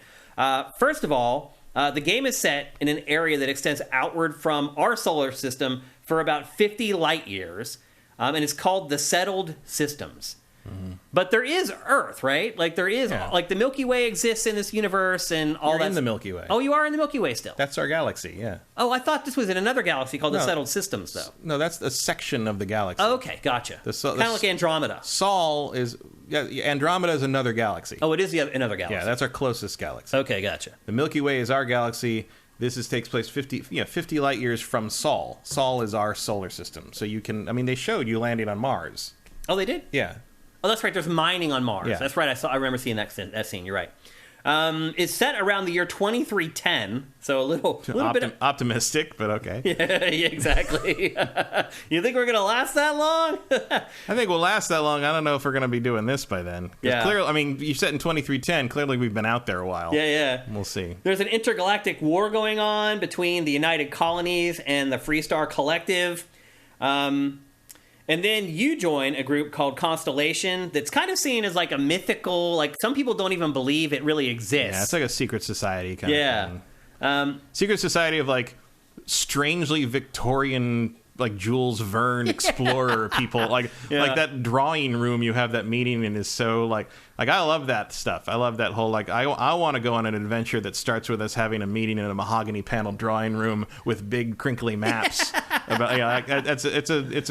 doesn't make a whole lot of sense, but it's cool that like that group would probably like keep that pretentiousness going for another 300 years. Why not? Maybe. They're considered the last true explorers of the galaxy, and they're basically they search the galaxy for artifacts. I'm not exactly sure what the artifacts. Why? Aliens. Ancient alien stuff. Okay, alien artifacts is what they're looking. Basically, they're looking for other evidence of other civilizations, and maybe to develop new technologies based on. Judging by the last thing they show you in that whole presentation, yes, because any sufficiently advanced technology is indistinguishable from magic, as Arthur C. Clarke would say. Yep. You start your character creator from there's like 40 different presets that you can start with. Then you choose your background to decide what your skill set is. The skill sets are important. They ultimately impact how your story plays out. So they're not just these things that affect your abilities, but also affect the actual prose in the story in the game. Then you select traits, and they give you advantages and disadvantages depending on the situation. When you level up, you get a skill point, like most action RPGs, to unlock or rank up your existing skills. Then there are 5 different skill trees with 4 ranks per skill. And a couple examples they shared were Xenosociology, which lets you control aliens. Which one? Do you think you might go for that one, Matt? Probably not. I'm not a pet class person, really. Okay. Another one is called Boost Packs, which lets you fly. That's me. That's Tribe. I mean, that seems like a pretty important one no matter what you want to do for in this combat game. But also exploration, traversal, being able to get up high, being able to see over hills and stuff like that. Stuff to scan on top of that mountain. Yep, absolutely. And then another one they mentioned was called Neurostrikes, and that gives you the basically it empowers your melee combat. Yeah, it also sounded like a useful stealth thing. Stealth? Because the description kind of talked about like one-shotting people. Oh. So like it would be good for melee combat, but also good for hitting people from stealth. Probably enhances your takedown ability because you're doing more damage and they wouldn't survive your hit. Okay. But mostly it does give you the ability to use melee weapons in your hands more effectively. It sounds like you're kind of a sitting duck if you try to do that with the other classes.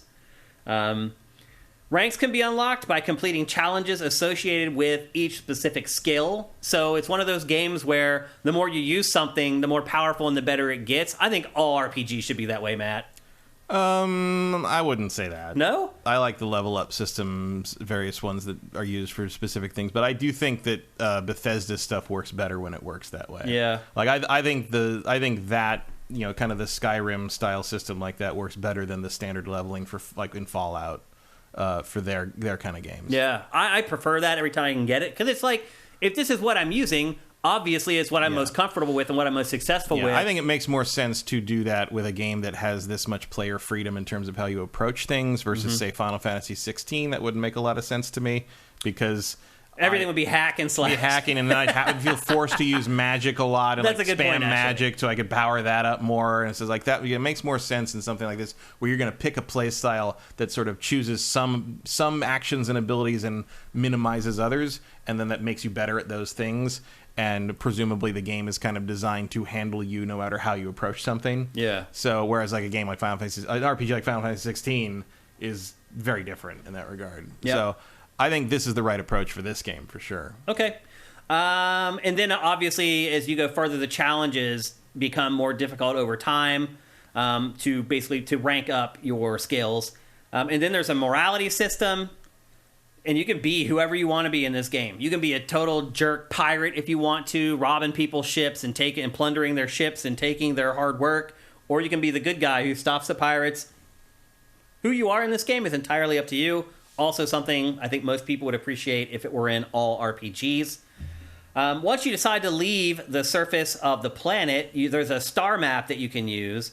It gives you more details about the planet that you're currently on. It gives you info of the planet and the resources that you found. Using the star map, you can also choose your landing spot, or you can use it to fast travel to locations you've already been to. It looks like that's going to be the conduit to get to most places. Although, Matt, I think you'll be doing a lot of manual flying, if I'm guessing correctly. Yeah, although I think manual flying is kind of minimal in this game from what I can see. You think so? Well, I think you're plotting your course here and there. Landing on planets and taking off is automated. Yeah, you just select it, and then it cuts to a cutscene showing you landing and taking off. So it feels pretty similar to what Outlaws is doing, really. Yep. And then they describe your ship as your sidekick, like it's a character. You buy it, you can then customize it and upgrade it. You hire a crew and a technician to keep things running. Crew members will even have their own quest lines to follow, and you can add new crew as you journey across the galaxy. As you find people that you think might be helpful to your crew, you can add them to your crew. And then inside the ship, this is one thing I do not like, and I know it's true to a lot of sci-fi, but I don't like it in sci-fi, and I don't like it in video games. Power allocation with the ship. Yeah. That's a big Star Trek thing, is that right? I mean, it's X-Wing.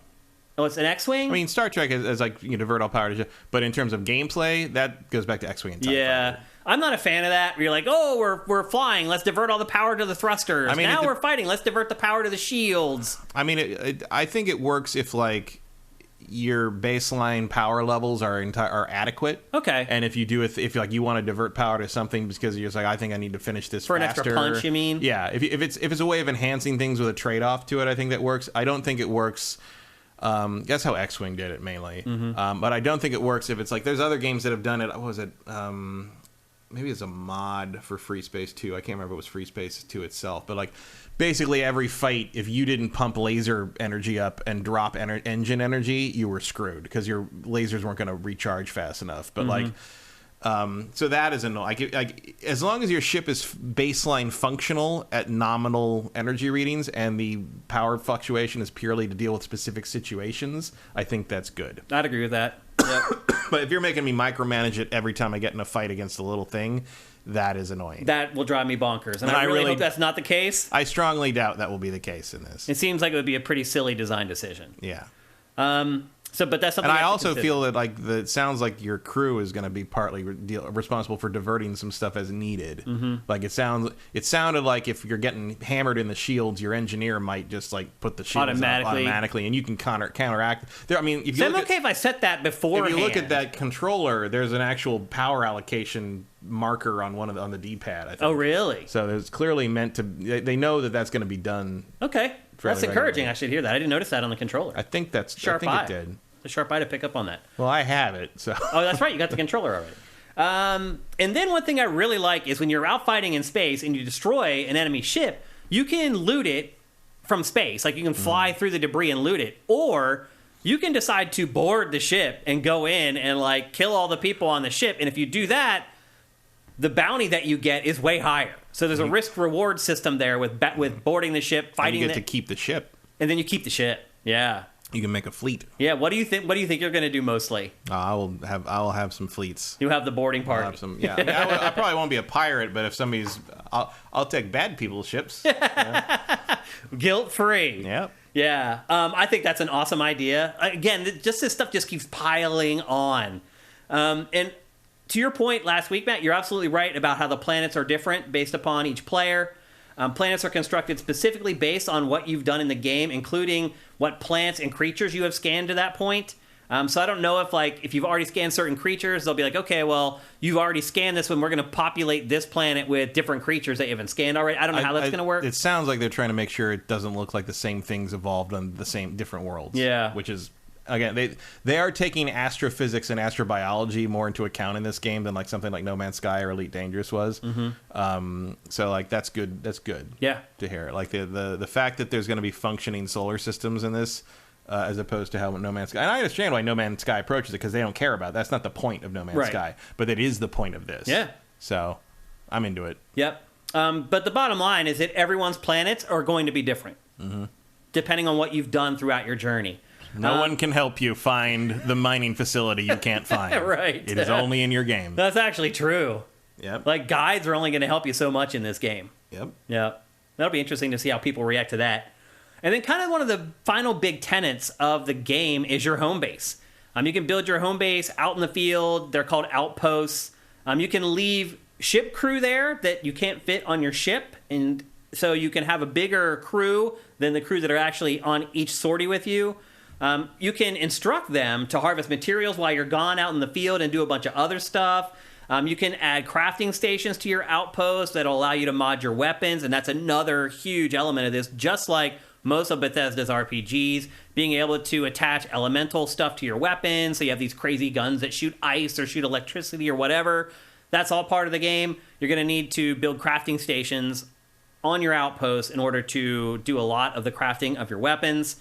And then gravity changes are all over the game. It makes each combat situation unique, each planet unique, as far as how far you can jump, how your projectiles work. All that stuff is affected by the different gravity on all the different planets that you're going to visit. Mm-hmm. It really is Be just careful you don't accidentally leave the planet on a small one. Right. Yep.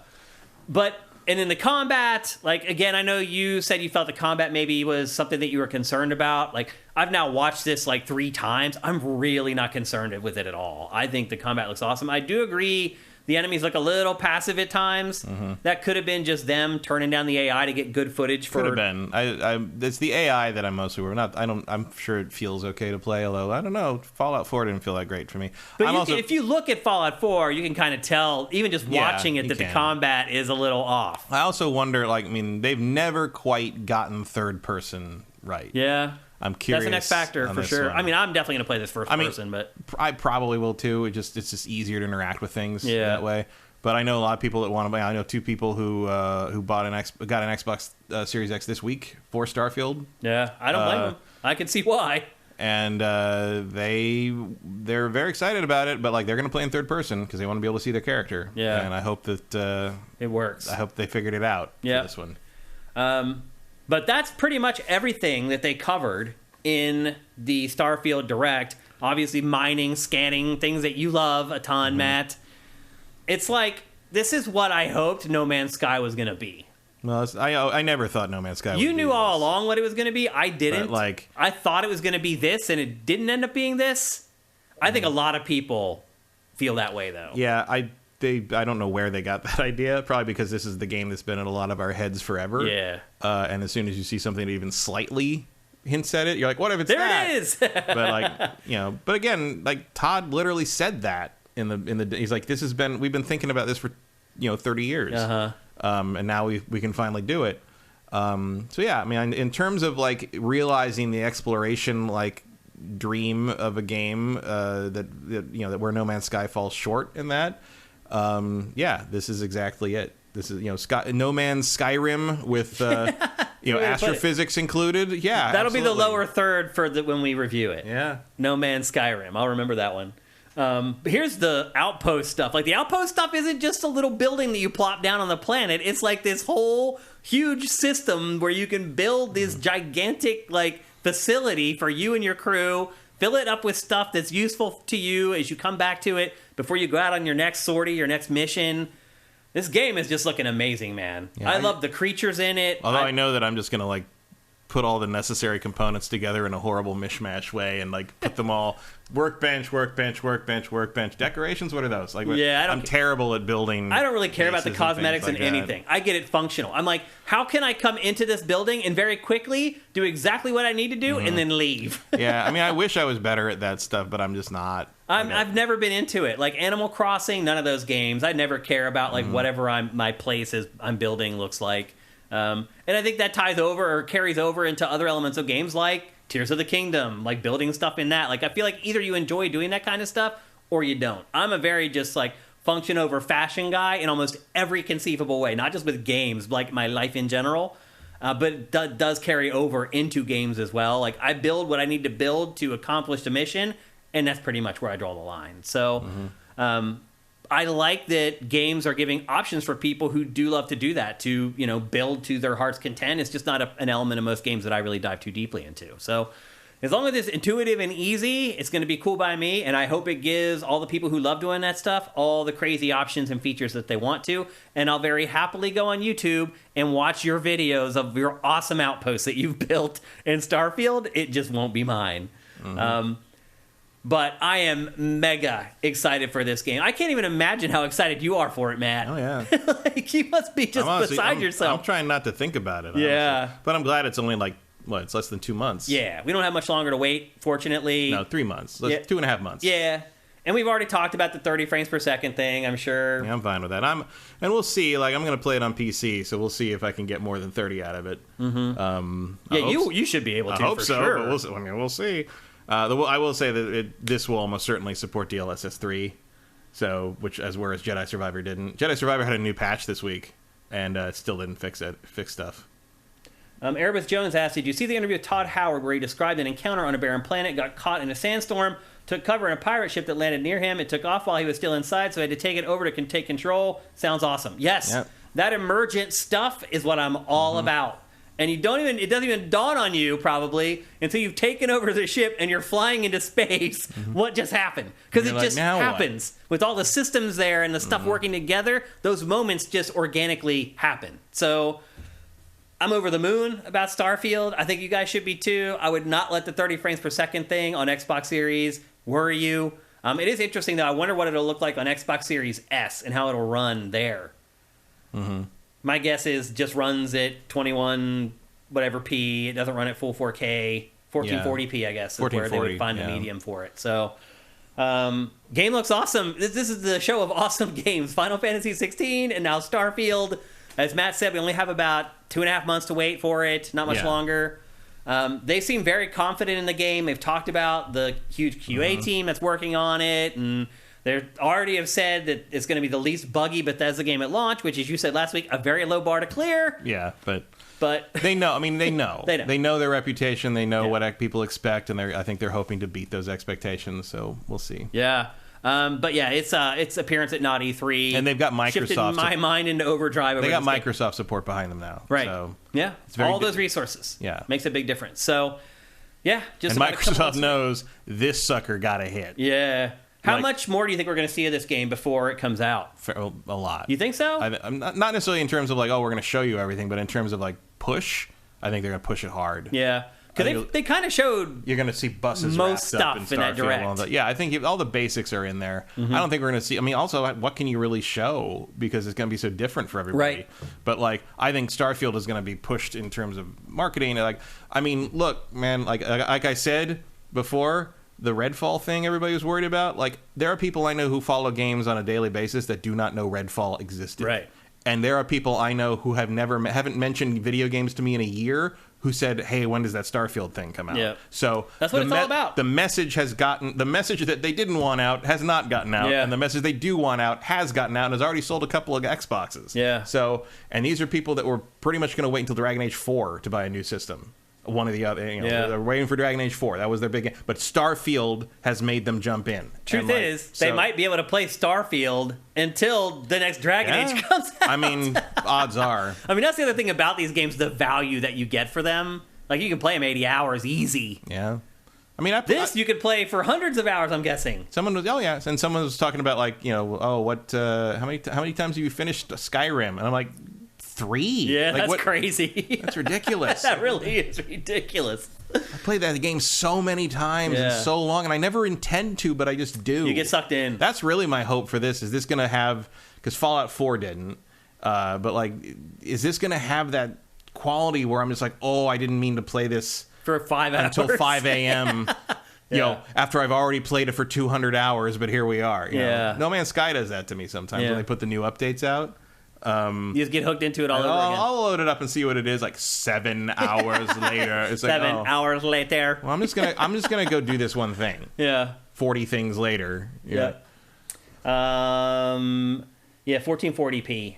30 for Series S. We're gonna need to do that Oscar thing where they nominate 10 Game of the Years. Seriously, this though. year. Yeah, I mean, one Super Master Gamer, there's a lot of Game of the Year contenders so far. And we're in June. Yeah, I saw we're in June. I saw a thread on Reset Era that was like, should Hi-Fi Rush be a Game of the Year Game of the Year nominee? A normal year? He was like, yeah, and any other year, probably. But like this year, no chance. I mean, I don't know if anyone's even remember it. And it's like, it deserves it. It's really good. Yeah. But I don't, and I'm not saying me personally, I wouldn't put it in a nominee list, but like, I don't think anyone's going to remember that game. I wouldn't fight with somebody who did. No. Yeah. That's the kind of year we're having. It's, again, we're only halfway through. We still have so many If more Hi-Fi awesome Rush games. had come out last year, it would have been a serious conversation. Oh, yeah, particularly last year. Yeah. Yeah, for sure. So, 2023, man, bringing it. It's really awesome.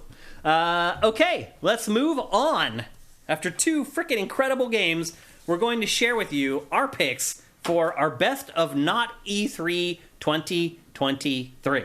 Again, this is not our usual award stuff for our Game of the Year where we have 25 categories and 2 nominee and all this. It's not that. We're having fun with it. It's very light and very simple for our best of not E3 for this year because that's just kind of the way the show is now. So what we're going to do is we're going to do 2 up and 2 down. If you're new to GameFace, it's something we do every once in a while after big events. We basically pick 2 games that our hype level went way up after the event and 2 games where our hype level went way down after the event. And then we're going to pick our most disappointing game of not E3 2023, and then we're going to pick a winner and a runner-up for Game of Show for not E3 2023. And that's it. That's all we're going to do. So we're keeping it simple this year. We're keeping it quick because we have a lot to get to in this episode. So we're going to start with 2 up, 2 down, and we're going to start with an up. Matt, what is your first up? I'm going to look up the text to you because it's not on my rundown. My first up is Fable. Oh, Fable was your first up. Are we going backwards or forward? Well, I had another game as your first up. All right, well, then the first up is Starfield. Yep. Yep. And do we need to even explain why it went up? We just did that. Yeah. But the other thing to keep in mind here, too, is we finally saw it. That's what. Yeah. That's why it's up. That's why it's up. Well, that's what... But 2 up and 2 down is about affecting your existing expectations of a game, basically. So you were at a certain level of excitement over something, and then after the event happened, either that went up or went down. And Matt is saying that his excitement for Starfield exponentially shot into the sky, and I cannot disagree with you one bit. But what I would say is that my expectations for it were already really high. Yeah, so are mine. But like it's really more like, oh, I think they might have done it. Yeah, kind of thing. I already actually pulled it off. But it's like I have actual reason to believe maybe this is going to be as good as I hoped it would be. Yeah. So, I agree with you. So that's the main up on that. I think for me, once Bethesda moved to Microsoft and it received all those resources and the support with the engine and QA, my expectations for it went up just organically from that. Yeah. And so I was pretty excited for this already. They had shown us a gameplay trailer that actually had a lot of stuff in it if you really kind of went frame by frame. Yeah. So my hype level was already pretty high. Not E3 certainly didn't hurt. So I can totally understand where it would be one of your picks. My first up is Marvel Spider-Man 2. I liked Marvel Spider-Man, and I loved Miles Morales. But they weren't like Game of the Year games for me. Like, I think they're really good, and they're great action games based on an IP that I really like. But they never kind of transcended other games. Like, I never considered the first Spider-Man as Game of the Year it came out. Even though I was like, yeah, it's a high 8 or whatever for me. I mean, it was definitely, it would like number 2 or something for me. I don't think I gave it Game of the Year. You didn't, I don't believe. I think I gave that, was it Sekiro? I think so. Was that year? I believe. What was 2018? I don't remember. 2018 was 20 years ago, right? Yeah.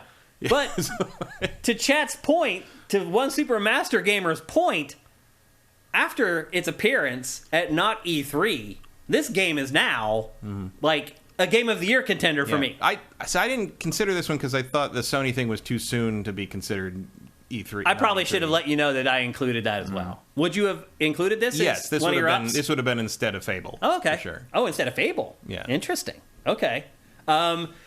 This game shot way up on my hype scale. Because I'm going to be honest, not a lot of games shot up. It was hard to find ups. Yeah. Much easier to find downs. Yes, it was. Unfortunately, I hate to say that, but it's kind of true.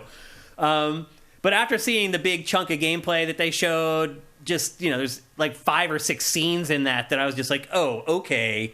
And as we've learned more about it after Sony Showcase, as Insomniac has shared details here and there, my hype level for this just keeps going up. And so for me, Marvel Spider-Man 2 is one of the games that shot up the most for me over the last, let's say, what's it been? 3 weeks, 4 weeks? Something like that. Yeah. Of not E3. That's how long it's been going on now. Okay, right, Matt. because that was like that was the day after our first show back, right? Yeah. Yeah. Mm-hmm. So yeah, almost a month. Yeah, been about a month. That's how long not E3 lasts now. Okay, Matt, it's time for your first down. My first down is Assassin's Creed Mirage. And I'm not going to argue with you on this one. No, and I'm not saying I'm not looking forward to it. I still am looking forward to the return of kind of the old format of Assassin's Creed, and I love the Baghdad setting, and I'm interested. I want to play it, but this, as a return to sort of the old form, I was hoping for more of a reimagining and how the early ones worked, where you had to kind of recon the area and figure out how you're going to assassinate. Scope it out. Scope everything out, and kind of like the assassination was sort of this central idea of each kind of section of the game. It's called Assassin's Creed, right, by the way. And really only the first one did that. I know. But it's this really one crazy. this one feels a little more like they're going back more to the Black Flag Rogue Unity template, which is fine. I like Black Flag and Rogue. However, the main reason I like Black Flag and Rogue is because you spend so much time on a boat. And one of my least favorite thing about Black Flag and Rogue is when they make you get off the boat. Yeah. So it's not super encouraging to see that this looks a lot like playing those games. And I might be wrong. There might be more to it. They might not be doing a real, a super accurate vertical slice of how the assassinations will be put together over the course of the game. But just what they showed here makes me go like, oh, okay. They're kind of just bringing it back to sort of where they left off before they switched to the big open world RPG idea. Do you think the anime stuff might come back more? I mean, the anime stuff will be in it, but I don't think they'll ever focus on it the way they used to because everybody hates it so much except me. Yeah. I mean, I think that's an interesting part of the story. I also think they just haven't known what to do with it since 3. Agree. Like they for 2 games you were like a Ubisoft employee, right, and then like all the Layla stuff in the Ancient trilogy doesn't really go anywhere. Like I vaguely know what Layla's trying to do in those 3 games, but in the end I'm like, she hasn't shown up in Valhalla in 130 hours or something, and I really don't know what the point of all of it was. Right, yeah. They just kind of bailed on it, honestly. I like the idea of the Animus and the modern-day stuff being contrasted with the historical stuff, but if you don't have a good idea for how to do that, I guess it's better to just sort of say it's in the Animus and never fucking talk about it again. Yeah, basically. That's kind of what's happening. Besides, my favorite thing about the Animus stuff is that the data entry stuff and all the encyclopedia you build up was written by Sean, who's very funny, and his commentary in the various biographies of the different characters you meet was funny. So I would like that to come back, but I don't really need to go around solving people's computer login puzzles in a video game development studio like in Black Flag. That was not my favorite part of that. Yeah.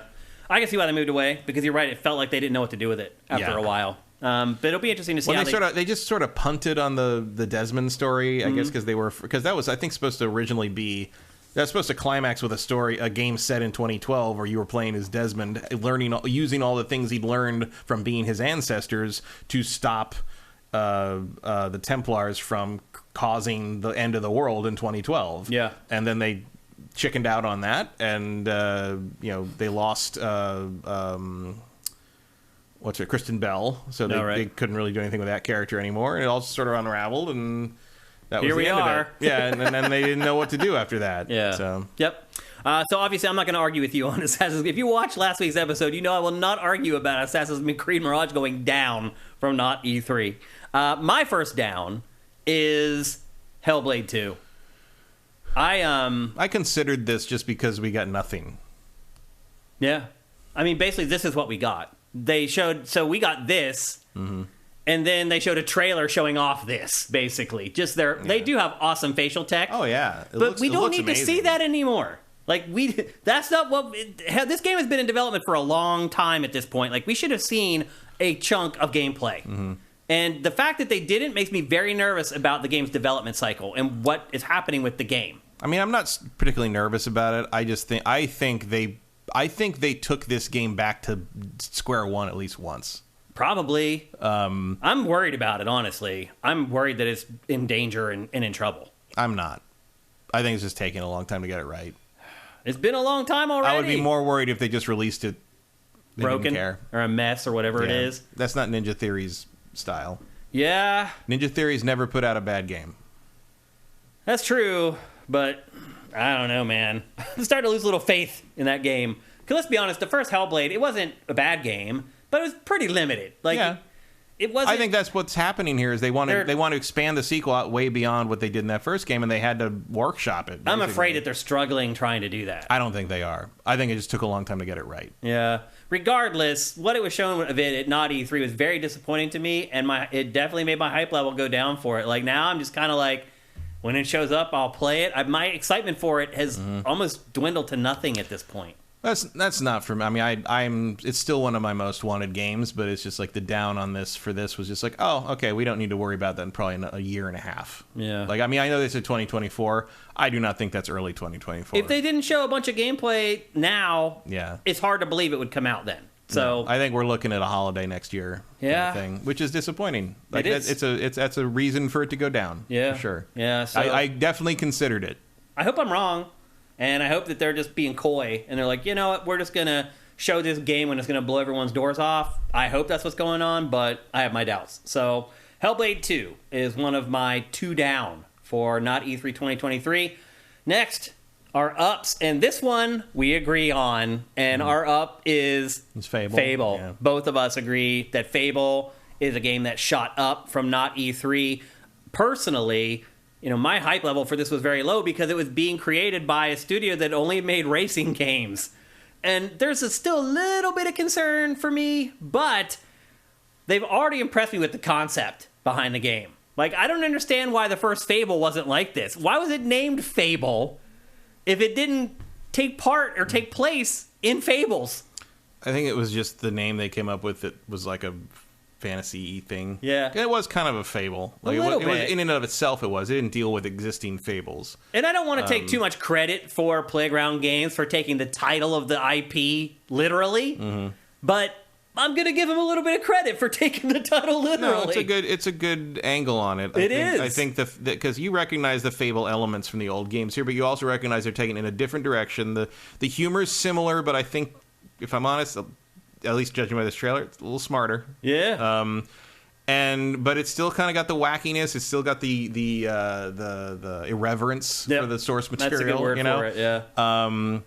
And it's not willing to kind of turn things on its head, like the fact that he turns out to be the giant. Yeah. And that's very funny. And like there's the anachronisms that are there, which I think is funny. So this basically just made me think that this is on the right track. Yep. And I was not confident in that at all. And now you've got, this is all in engine. It's all in game. Like it also looks amazing. The fighting stuff earlier, there were guys who work at Playground who are saying like, I did that fighting anime. That's from the fighting in the game. Yeah. Like I made that animation. Yeah. And so like we are looking at the game very cinematically presented, but that is what it looks like. Yeah.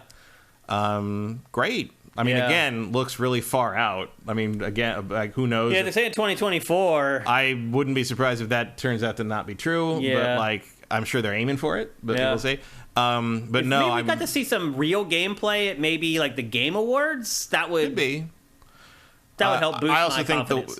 but all this stuff, the animator said that's combat. Yeah, you can tell. That's it. Yeah. It's just no HUD and no, the camera's not in the place it would be when we're playing. But, like... No, this is a very. I was never too worried about Playground, because as they've said, an open world game is not super different from a racing game. Well, I mean, the racing game is open world. It's just how fast the camera's moving through the world. Yeah, I'm more concerned about. I will say character animation and writing and. Because I'm not, because that was just not a focus of Forza. Like you don't need. But it was really bad. Right, but it doesn't need to be good. I guess that's the thing. Like if you got to cut something, you got to put your money somewhere else on that Forza game. Yeah, you skimp on the humans because they don't matter. In this, they do matter, and there are no cars. Yeah, I mean, studios have surprised me. I will say before. there's a couple places where like Guerrilla Games. There's a couple I never places dreamed where that they could make Horizon. So it's not. People aren't locked into genres in development. I don't believe that for one second. I will say that there's some grass in this that is very clearly Forza Horizon grass. I'm sure there's more than that. Which is fine because it's a gorgeous game, but you don't usually see it that close that long, right? That's true. But yeah, for both of us, this game shot up. Yeah. From not E3. And for me, my expectations of it were really, really low. A lot of sandwiches in this presentation. Yeah, there are, for some reason. Everybody at Microsoft's development teams are really focused on lunch. Or they're just eating lots of sandwiches because they're not going home very, very often, and that's the easiest thing that you can make. I eat a lot of sandwiches for that very reason. Okay, it's time for our last downs. And once again, Matt, we agreed on our second down, and that is Alan Wake 2. I don't understand what people are talking about with not E3 sent them over the moon with this game. What? Why? How? I don't know. I mean, horror games are not for me. I think they're dumb. I love horror games. I think they're boring, and they've only gotten more boring and more dumb to me over the last 10 years. You're going to love the last hour of today's episode, Matt. Oh, yeah. Because there's 2 horror games that we still have to talk about today. Actually, I like the original of one of those. Yeah. But okay. Yeah. Well, that's encouraging at least. But I didn't play the new thing. But no, this just I don't know. And I've never been a huge Alan Wake fan. I'm not a gigantic fan of the original. It was fine. I think it sold about as well as it deserved to sell. The light mechanics were cool. For the time, it was an interesting idea. And I'm a big fan of True Detective, I would add. Yeah. And people are saying that this is like Alan True Detective Wake or something. Yeah, I can see that. I don't know. I know that I'd play 2 hours of this and get bored and go do something else. Maybe it's that because it's a horror, not because of what it is, but it's just, and it doesn't have anything particularly different happening. I loved Control. I really liked Control. Mm-hmm. It was so weird. It was kind of that SCP element to it. Yep. It was a different angle. It's clearly in the same universe. So I was kind of like, oh yeah, I could play some more Alan Wake if this is. But no, this is just the same old. I mean, you show me this footage outside of the shot of him at the typewriter, and I'm not going to know what game this is. Yeah, you wouldn't even know it's Alan Wake. That's true. Because Alan Wake, it was all about the light. Yeah, this is gonna be. It just looks like horror game number 49. It looks like Resident Evil, whatever. Yeah. Although I like most of the Resident Evil remakes now. That's true. So I wouldn't include them in the horror games I don't care about anymore. Yeah. Because those remakes are actually doing pretty well, and actually, 7 and 8 were good. But generally, this sort of this whatever, I guess if you want to call it new wave horror, that came after sort of the Outlast and Amnesia boom, the boom of people screaming like idiots on streams at horror games that aren't actually that scary. Right. All the stuff that got influenced by that, I don't find that interesting. I mean, let's be honest, Matt, most horror games are not scary at all. No. That's just acting, these people that get scared. Of course. It's all fake. If you're that afraid of Five Nights at Freddy's, you probably need some help. Don't get a Twitch account. Go see somebody. Yeah, you have PTSD. Yeah. Because you're just reacting from you had a very bad Showbiz Pizza visit one day, and you probably need to talk to someone about that. You got molested at the Chuck E. Cheese or something. Anyway, that's for both of us. Alan Wake 2 is a game that our hype level went down after its showing. Digital Reflex makes an interesting. It's weird that it's only digital. Why is that? I guess that must say something about their expectations. I guess maybe it's not going to be worth spending the money to put it in the retail channels. Could be. Maybe horror is more a digital niche now. Possible. I don't know. I don't know. They have the data, so they know how it's tracking. So my guess is whatever data they have fed into that decision. Yeah, I assume so. Yep. So anyway, there you go. Those are our 2 up and 2 down for Not E3 2023. Now we're going to share our most disappointing moment, product, thing, game, hardware, whatever from Not E3 2023. Matt, what's your pick? That would be Silk Song's No Show. Yeah. What the hell's going on with this game? I don't know. I mean, they did say, I think a month or so ago that the game has just become gigantic and... Yeah, it sounds like it really spun out of, the scope. Almost out of control, which makes me nervous. But it's not going away. It's not being canceled. It's going to show up eventually. But you're right. Why wouldn't it be at Not E3? I mean, it's been in development for 4 years at this point, 3 years. It's been a long time. Yeah, and I know you got to fine tune this thing pretty hard. I mean, you do. I mean, Hollow Knight as well. Otherwise, people will hate it. Right. You're trying to match up to Hollow Knight, which is a big ass. Yeah. So I get that you got to take the time to make it good, to make it perfect, basically. But yeah, it's really taking a lot. Like, there's a point where you should probably just not talk about it until it's and they aren't. I mean, I guess that's to be fair. It's really, since that last presentation with Microsoft claiming it would be out in the next year. Well, it's supposed to come out right now on Game Pass. Right, the first half of 2023 on Game Pass. It was supposed to, and here we are. Yeah. So, but I mean, obviously, I prefer them to get it right and take the time needed to make it good and make it finished. But it's still disappointing that it's, this was sort of the last moment in the first half of 2023 where you're like, well, maybe, I mean, even if it's the release date's like December, like maybe you could do it, but no. Like something. It's also funny to watch this trailer from before it was its own game, when it was just DLC, going to be DLC for Hollow Knight.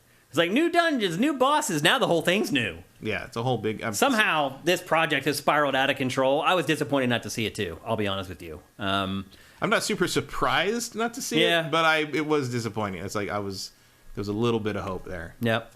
Well, if you watched last week's episode of GameFace, you probably know already what my most disappointing thing is from not E3 2023, and it's Assassin's Creed Mirage. It bothered me so much and was so off-putting to me that I didn't even put it in one of my 2 downs. I just straight up labeled it as most disappointing thing at all of not E3. I'm not a huge Animus guy. I'd like the duality of the story, but I agree with you. It kind of flew off the rails after a while. I felt like the first couple games, it was great. I remember there was this girl, Megan, who used to work with me at Game Trailers, and she would come into my office and talk to me about the whole storyline of the Animus for an hour. She would come in and sit down with her lunch, and she'd talk to me about it for her whole lunch. And I'd get lost, all the golden apple and all this crap. I was just she had traced it all out. And now I wonder, how she feels, because it's all kind of fallen apart. Yeah. But I've never been a lot of the people that were kind of in charge of writing that part ended up leaving, and they got overridden. Yeah. There was a lot of stuff that was planned for this series early on that never happened because basically Ubisoft marketing saw it as a new golden calf or golden goose rather, and wouldn't let them mess with. Yeah, that's why they all wear a uniform. Yeah, because Ezio is supposed to wear normal Renaissance era Italian man clothing, and the marketing's like, no, he's got to wear the hood and all this stuff, and they're like, well, but they're assassins. The whole point is that nobody knows where they live, blend in with the crowd. He's like, nope, he's got to be on the cover with the pointy hood, so that's why the assassins all wear the same outfit, and the Templars dress however they want, which makes no sense. Yeah, this scene is what really did it for me. Seeing the interaction, the writing, and the voice acting, and the facial animation. This is what really put me over the tipping point. You can definitely tell that this is a smaller project. Yeah. This is and this, I guess this is kind of what we're going to get from now on. Is sort of there's going to be the big ones and these things. Yeah. And this is the first time other than those 2D, obviously indie things that they made. Or this to me is a step back. I wasn't the portable prepared ones, there's part of me that feels like this is sort of the current day equivalent of when they would, I can't remember was it Liberation? When they up-res the was that the PSP one? Oh, that they up-res and released it on consoles. Yeah, some of the it was Liberation. Yeah. Which it looked fine. No, you're right. It kind of has that but same it wasn't vibe. Quite up to par with the rest of the stuff that was coming. In terms of visual quality and all that. It reminds me of that. It's it's a full-fledged game, but it's not the A-list kind of thing. Yeah. To me that's kind of fine, but it is not. It's not what I'm used to from Assassin's Creed. No, but maybe it's what Assassin's Creed needs to do. Look, there's a small part of me. I was frankly stunned when I was playing Valhalla this week, and I looked at one of my earlier saves. I was like, oh my god, that was 3 years ago. Yeah. It's been 3 years since an Assassin's Creed. It's pretty crazy. It is, yeah. There's a small part of me that hopes that I am 1,000% wrong in this game, and that I've beaten myself into submission to think that I won't like it, and then I hope that I do end up liking it. But I think you will probably feel better about it once it's rolling and you're playing it and you're not, looking at all the faces the same way. Yeah. Because I'll be honest, when was the last time you really paid attention to the story in an Assassin's Creed game? Sadly, that's I've had the subtitles and the sound subtitles on and the sound down on Valhalla for 100 hours, just sort of skipping through the dialogue. I'm like, yeah, I get it. Yeah, Ragnarok, Valhalla. Yeah, I know. Okay, yes, I got to go do the thing. We're going to do the thing. Cinetite says, I love the original AC Animus stuff and have felt it went downhill on AC ever since. Yeah? Yeah, I agree with that. I was into it at first, too. I mean, I but think it's never went anywhere. The end of 2 where the whatever the I don't remember the name of the ancient civilization. Oh, the other people or whatever the hell they were called. The first civilization people were, and they the one it's I'm not talking to you, Ezio, Desmond, and it just cuts to black, and Desmond's like, what the fuck? Yeah, and that's the end of the game. It's well, that was really cool. Like, you're like, oh my god, what are they gonna do? And then it's like the answer was like, not much, nothing really. Yeah, so this to me was the most disappointing thing at not E3, and a lot of it had to do with my expectations. They were high. You know, I thought this was going to be a big budget, triple A, whatever you want to call it, Assassin's Creed game that just went back to its roots. As it turns out, it's more of like a little side project with a smaller team. That could be okay. I'm just saying that, you know, based upon where I was before not E3 and where I am now, this game dropped drastically for me, unfortunately. And now, of course, the challenge of any game in the fall of 2023 is to make me want to make me want to stop playing Starfield to play it instead. Right, that's the tall order. Maybe 5 weeks later, Assassin's Creed has a shot, but I don't know. Yep. Well, now it's time to get to the good stuff. I feel like we've been banging on stuff for the last 10 or 15 minutes. It's time to get to the stuff that we really liked. We're going to give a runner-up and a winner for our game of the show. I'm just going to tell you right now, Matt and I's picks are identical for both our runner-up and our winner. Matt, it wasn't a really broad field, but I kind of hinted at this in last week's episode. I kind of foreshadowed it. Our runner-up for game of the show is Star Wars Outlaws. Yeah. My struggle was between this and another game. And the only reason it's not in the up is because it wasn't announced before now. Right, so there couldn't be any expectations for it, really. I'd almost kind of forgotten that Ubisoft was making a Star Wars I knew game. that was I knew it was coming, but I had just kind of put it in the back, assuming, well, if it's like EA, we're not going to see it for another 5 years or whatever. The rumors on this started about 4 years ago. Yeah. It was like you can tell they've been working on it that long. Oh, yeah. Yeah, I mean, it's amazing. The only reason this didn't win is because less of it was shown than the game that I ultimately, and I think people have probably figured out at this point what our game of the show is, but really, the only reason I picked the other game over this one was because the other game we saw way more of it than this. But what I saw of this, on par with the other game, in my opinion, in different ways, but still on par. And obviously, the IP for me personally helps. I think it helps for you too. Yeah. It definitely gives it a bump. But, we gushed all over this through last week's episode. I think you guys know why we're really excited for it. I mean, it's why you're excited for it, too. The media for this has done big numbers on Sifted. It's interesting to me that even the people like the casual people that just are Star Wars fans who play a game of it's Star Wars that I know, they all said the same thing you did. As soon as she got on the bike and got out into the world, like, it dawned on me. It was like, everybody has that quick revelation of like, this isn't just a sneak around do shit thing. Yep. You can go around the world and do whatever you want. Yeah, and the world is believable. In the end, it was a very smartly structured gameplay review. It was. Yep. Yeah, I do hope, though, to your point... It just kept getting wider and bigger and bigger and bigger, and you're like, you can do that? Oh, yeah. Until it became, overwhelming. Because it's almost expecting you to be like, well, it's cool that you can ride a speeder bike, but it's not really Star Wars if you can't go to another planet. Oh, you can't take off the planet. Oh, you can fly around. Oh, well, it'd be nice if you could, actually fly the... Oh, you can fly the ship. Yeah. Okay, I can fly the... Well, what about other... Oh, you can go to other planets. It's like keeps going and keeps going. It's like that whole internet phrase of, well, that escalated quickly. Yeah. That describes that demo in a nutshell. Just awesome stuff. I cannot wait. I think the wait's going to be excruciating and probably a little longer than if this was coming out in September, October, it would have been very hard to balance it with my number one pick. I would have almost been a coin flip. Yeah. Similar subject matter, but very different takes. But it's fulfilling two different fantasies. But that's a Star Wars. Another game that's been in your head forever. It finally looks like they made it. Yep. And that's a nice segue into our picks for Game of the Show for not E3 2023. I'm sure you guys have all figured it out by now. It is Starfield. We just talked about it for 30 minutes. I think you guys understand why we're really excited for it, and hopefully you guys are excited for it too. We saw 45 minutes of the game, most of it... Well, 17 minutes. Right. Ultimately, 17 minutes. Almost all of it real gameplay that was taken from captures from Bethesda. Really the only X factor at this point, Matt, is how buggy is it going to be? That's really what it comes down to, I think, for everybody.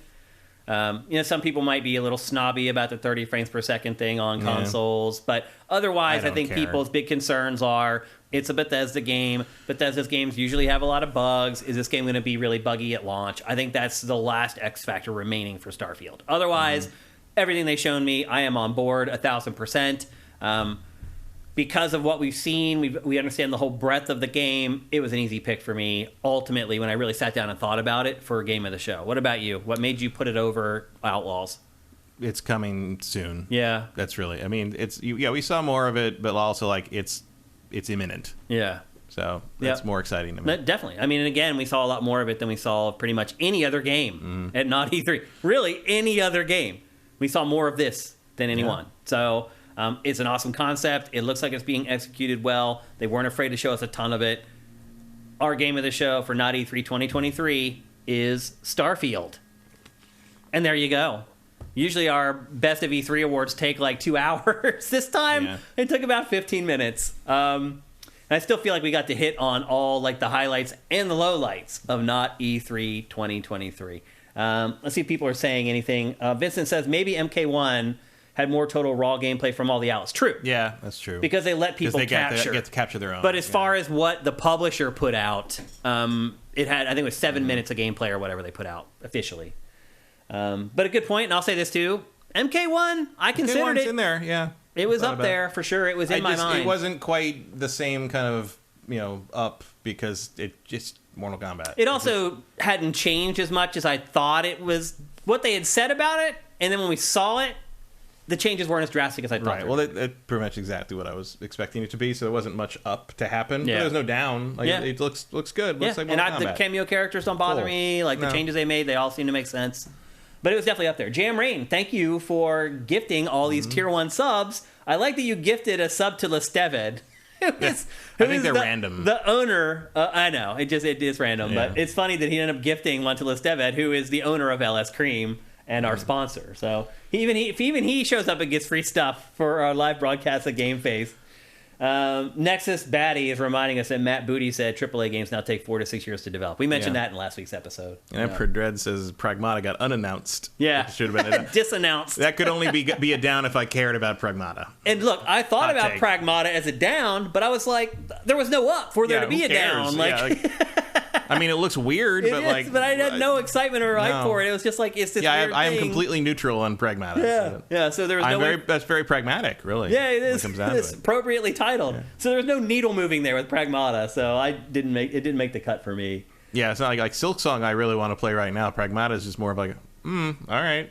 Yeah. Cinetech reminds us that Ubisoft never really concluded the original AC story. It just eventually decided to milk the franchise into oblivion. Yeah. They were already doing that even before that happened. Revelations is probably still the worst game in the series. Yeah. It's either Revelation or 3. It really hit a... And after Patrice left, they changed how the controls worked, and I never quite got used to them again. Because they used to give you full control over each limb of the body and how you could climb. They simplified it for the average Joe. They simplified it down, and that just meant that Ed Kenway and Connor and all, they just get caught on barrels. You just didn't have... It used to be you held the button to go loud. Mm-hmm. But starting with 3... If you just accidentally left the arbitrary space that was marked as the bush, all of a sudden everybody in the world could see you, and that was the end of it. It just didn't work for me in the same way. They never quite figured that out. So that's the other kind of thing I'm nervous about with Mirage is it feels like they're just going back to that standard thing, which I never enjoyed playing very much. A lot of people complaining about Alan Wake being digital only. I think we trained you guys to buy physical, huh? A lot of people I'm surprised how many people are bringing it up. I don't own a single PS5 physical game. I have a bunch. I have probably, I don't know, not a bunch, 25 maybe, something like that. I have not bought a single physical copy of a game this generation. In fact, the first physical copy of a game this generation, I think, was the collector's edition of Jedi Survivor. Okay. Which I only wanted the lightsaber. I didn't care about the game in that. And same thing with Starfield. I bought the collector's edition of that, but I want the watch. I don't care about the game. Clay UK Garage 1988 says physical is nice for my shelf. I don't have a lot of room left on the shelves, so yeah, that's already. I got plenty of physical games. I don't have any room. Period. I've been living in the same apartment for forever, and all our closets, everything has been packed full for years now. Mm-hmm. I have no more room for anything. Anything else that I get now, if you come to my place, you're going to see it. Because there's no more room under the beds. There's no more room in the closets and the cabinets. It's all full. Until I own a home, that's the way it's going to be, unfortunately. Sneaky says physical is always cheaper. Not here.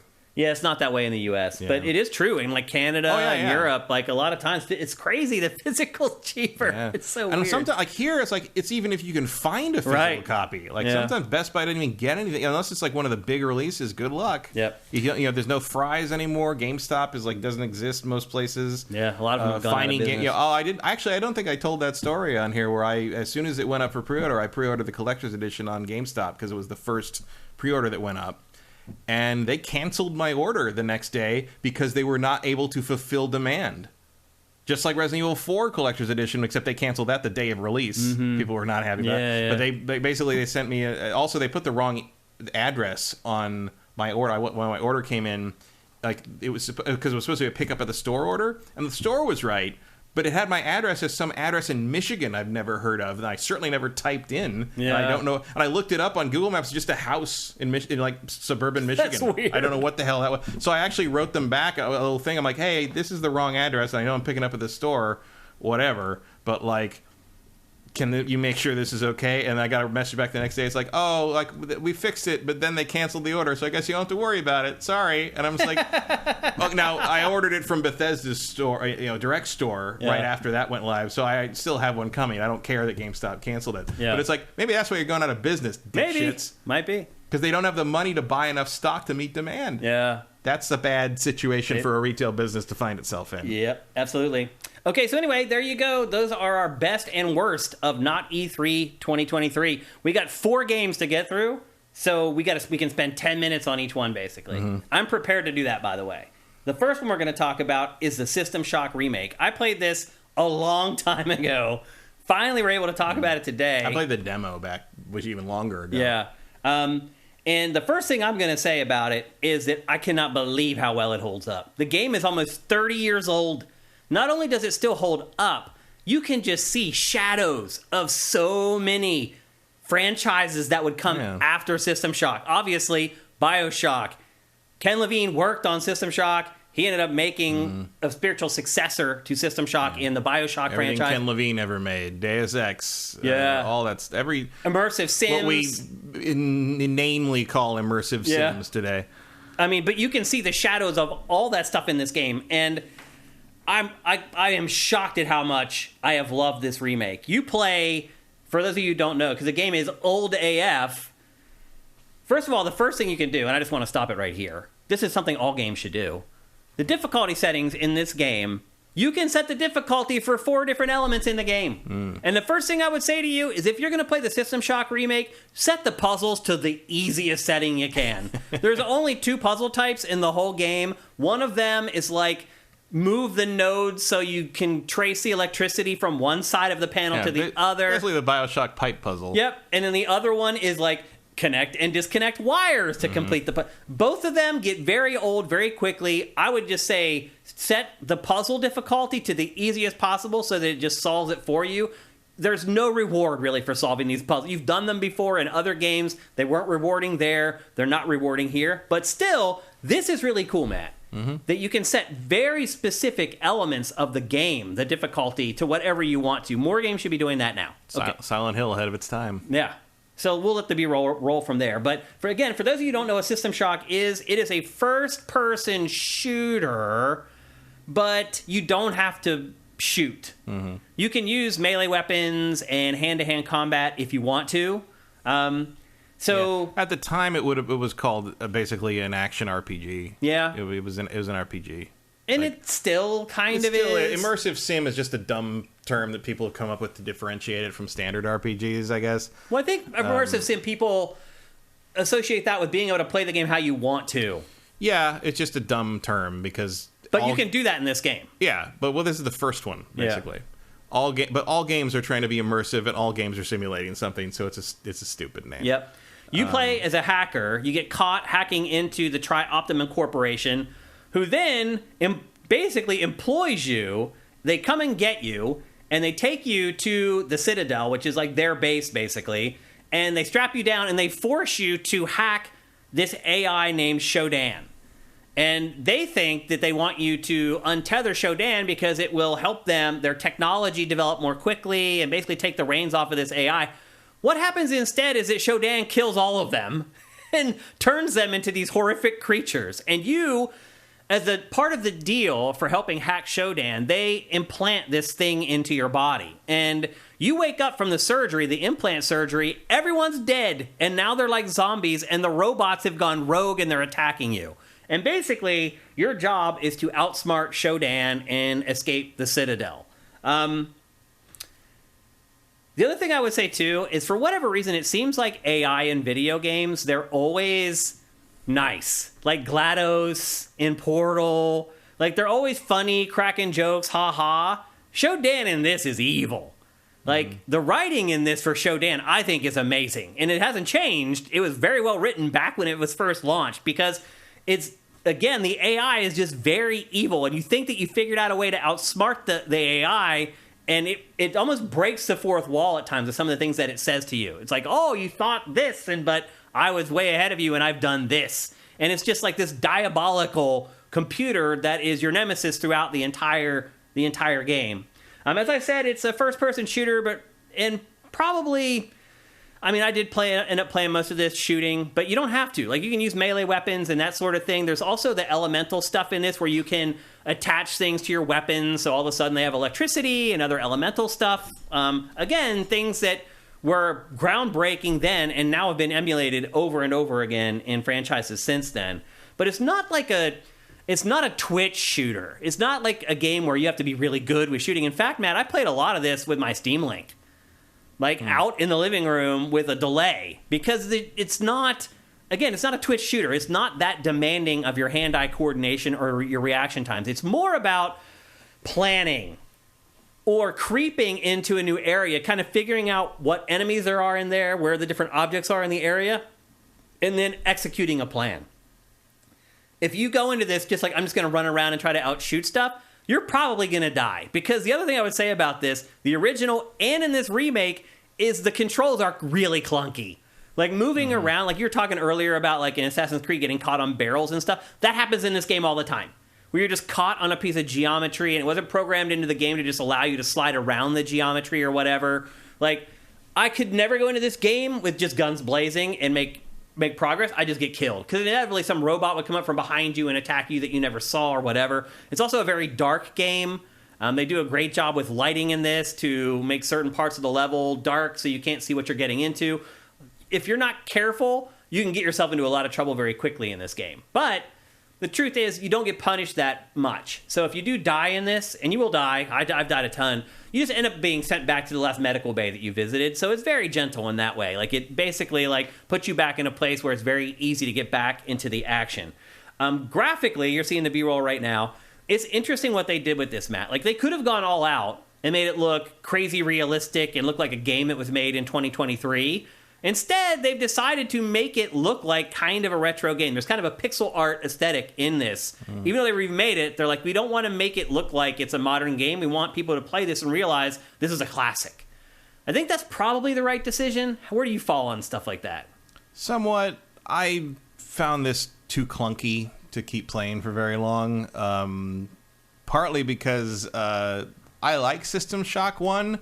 System Shock 2 is infinitely better in every imaginable way. And to the point that after I played System Shock 2 back in the day, I never played System Shock again. Really? In fact, I think System Shock 1 is extraneous.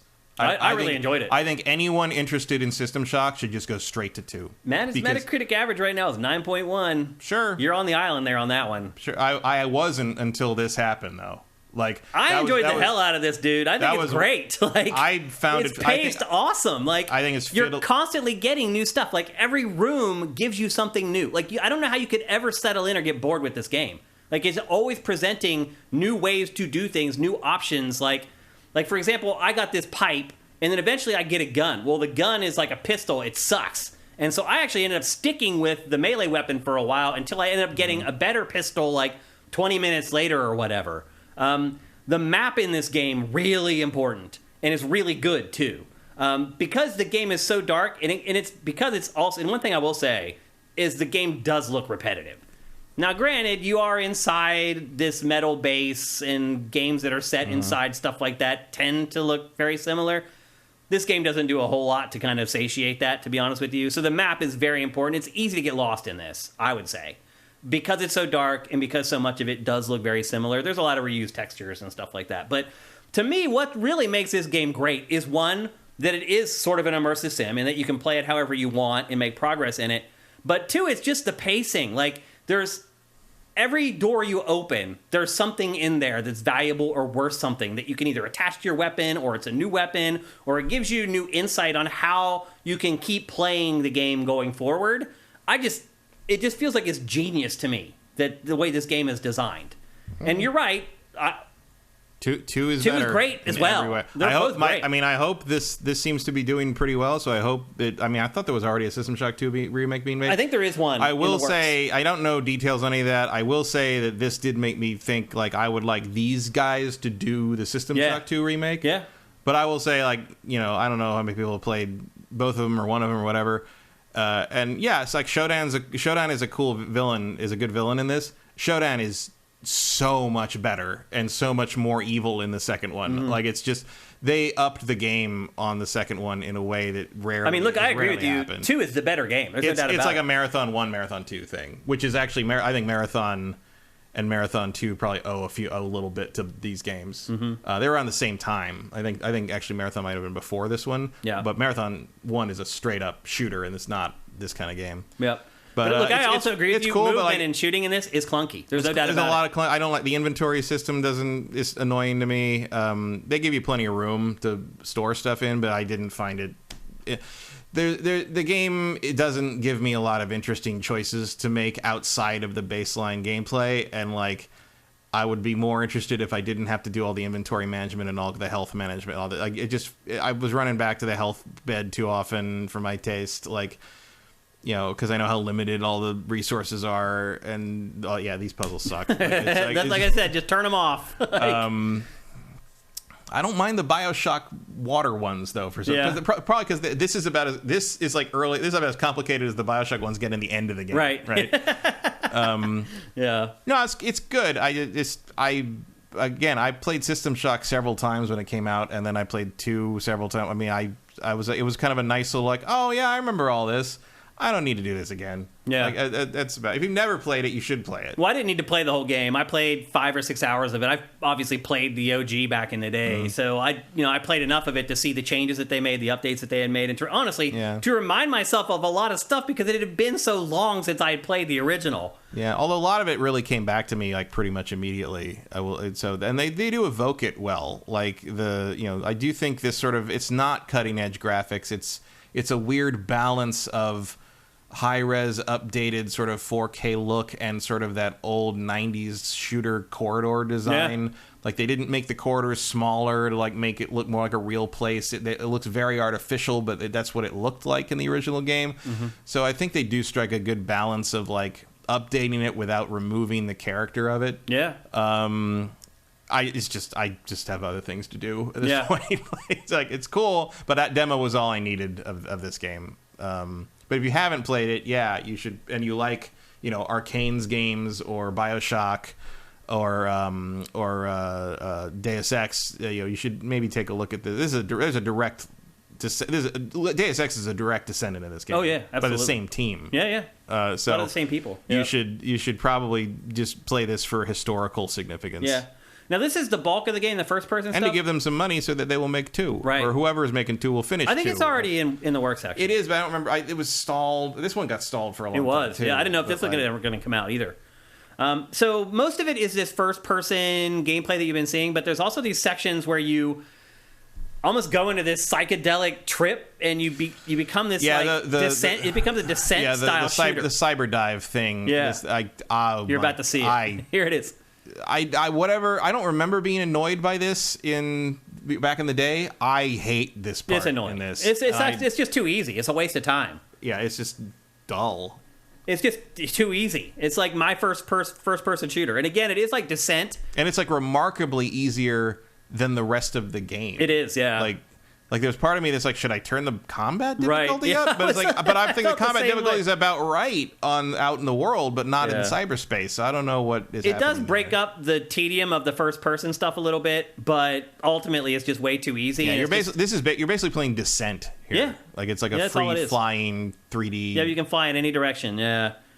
And then it lasts way too long. Like, these sections take like 5 or 10 minutes. They should last and like God 2 help minutes. you if you miss one of the pickups and you gotta go back in it, do it again, And try to find it your way again. Yeah. out. Yeah. Yep. Yeah. So, as I said, I do recommend turning down the puzzle difficulty. They're pretty pointless, and there's only 2 different kinds in the entire game. And the other thing I would say, too, is that this is a big game. Like, I played 5 or 6 hours of it, of the remake. It goes like 20 plus hours. Mm-hmm. And that is maybe a little long for a game of this type. Yeah, it wasn't then.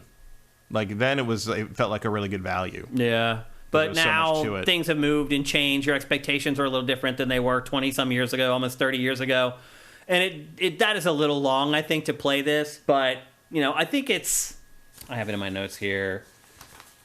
It is $40. And if you're going to ask $40 for it, it better be about 20 hours long. So I guess I kind of understand where the pricing is there for that amount of time. I would not spend $40 for this, though, Matt. Mm-hmm. I'd be comfortable $25 probably for this. Yeah, and it probably will be soon enough. But I don't know. I guess it depends because, again, the reviews are like sky high. It's getting like 9s and higher. That may convince them to hold off on dropping the price. But I tend to agree with you. I think sales will eventually motivate them to drop the price. And I would feel more comfortable spending $25 on this than $40, just to be honest with you. But I had a great time with it. It was a nice trip down nostalgia lane for me. Because I was a different person when I played this the first time. I'm an entirely different person with a different life now. And it was kind of interesting when the stuff started coming back to me. I started remembering certain parts of it. I had a lot of fun with it. And again, it's not like a Twitch shooter. I was able to play this on Steam Link, linking from my PC out to my living room to play it on my TV in my living room. This section's more a Twitch shooter, but it doesn't really matter because it's super easy to. Yeah, it's still dodge easy. everything. As long as you strafe, like, no one will ever hit you. I don't think I ever even got hit in any of these sections, honestly. Like, maybe like once or twice. So, anyway, it's System Shock Remake. It is available for PC, both PlayStation 4 and 5, and both Xbox One and Xbox Series console. Still no Switch version, which is weird because obviously this can run on Switch no problem. So my guess is eventually it will come to Switch before too long. But yeah, I think $40 is a little too steep for me. I mean, I think $40 probably does reflect the amount of work they put into Probably. it, especially with the delays. But like, yeah, That's a tough ask, I think, for a game this old. Because it doesn't... I do feel like if they had actually brought the visuals and the presentation up to present day, it might be able to fetch a little bit more. But I also don't disagree with the direction that they went. Like, with a nod to the old game while bringing certain elements of it up to scratch. But there's some things that just look goofy, like when like doors open and close, like the dust on the doors just looks terrible. Like, I don't know how much of this was just the skill level of the studio and just using that as a convenient excuse. I don't know. But there are definitely certain parts of it that look really dated. But overall, I had a blast playing it. And I was kind of disappointed that I had to move on to other things. But this is also, I played it a while ago. It's been sitting in my hip pocket all the way through, pretty much, not E3. Been waiting to talk about it and find some space here on GameFace. And we just did in episode 347. So you're waiting for System Shock 2 remake, Matt? yeah, hopefully. Yeah. How long was the demo that you played of this? Oh, I didn't finish it. I don't know. It was like You played it for- I played like almost an hour and a half. Oh, okay. something. You played a good bit of it then. It went Enough for to a get back while. into the groove and remember Yeah. everything about it. Okay. Remember, I didn't want to buy it. Yeah. But 2 I would. Yeah. 2 is great just for Showdown. The main issue in terms of, especially in comparison in that regard, is Showdown is just not much of a presence in 1. Yeah. Like Showdown's near the beginning and pops up as you learn some things, and then at the end. But like Showdown is a constant threat and needling presence through all of 2. That's true. It's a much better presentation of pretty much the same subject matter in a lot of ways. Yeah. Yeah, I don't think anyone will argue that System Shock 2 isn't the better game. I mean, most people think System Shock 2 is one of the greatest games of all time. So it's definitely up there. Although the reviews for this are sky high as well, so people are really enjoying it. But there you go. System Shock Remake. Was that 10 minutes? I think it was. Close. Roughly. We'll see. Next up. So I mentioned earlier that there's been some demos coming out for not E3, and I think the biggest one, other than Final Fantasy XVI, is a game called Lies of P. And Matt, I'm just gonna say right now that I hate this game. It is a Dark Souls-ish clone set in the Pinocchio mythos universe. And it is every bit of a Dark Souls clone. It's very much the same. It's Bloodborne.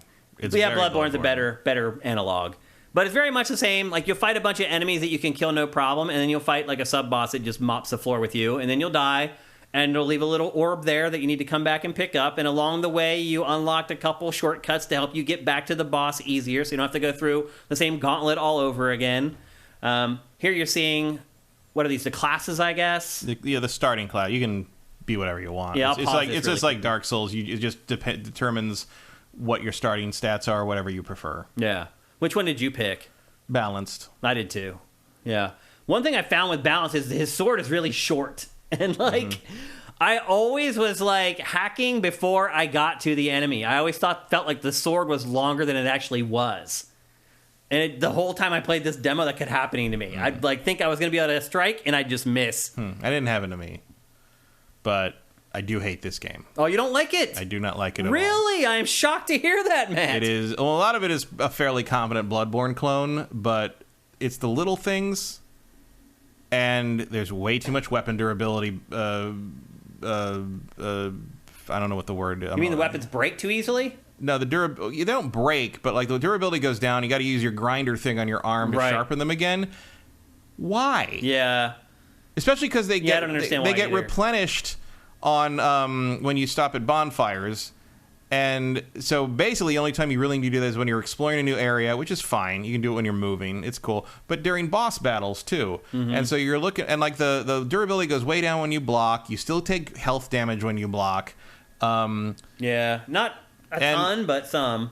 Well, against bosses, it's a ton. Yeah. Like, the bosses can... that first major boss can kill you in, like, 5 hits if you block everything. I mean, it can't kill you. Yeah. Because I don't think you can die from block damage. But it can drop your life down almost nothing. Yep.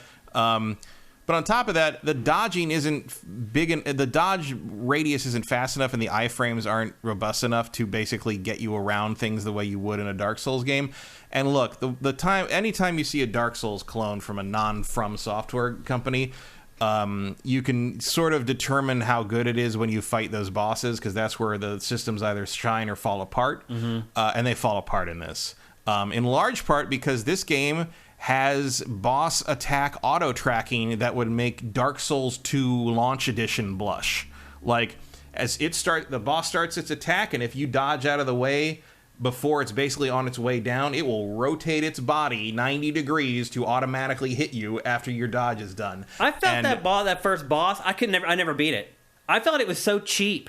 This is which boss are we talking about? It's probably not even the boss. It's just like the first mini boss, basically. Like the dude in the cape or whatever. The bigger, slightly taller red guy in the cape, and so he's not a boss at all. Right. Yeah. I could never beat him. I could never beat him. Guys, I'm talking about the ringmaster. I never got there. Who's a gigantic monster. I never got there. Like he's later on. I couldn't beat that dude. I felt like, first of all, one thing I felt, and again, I'm not the expert on these games. That's why Matt's here.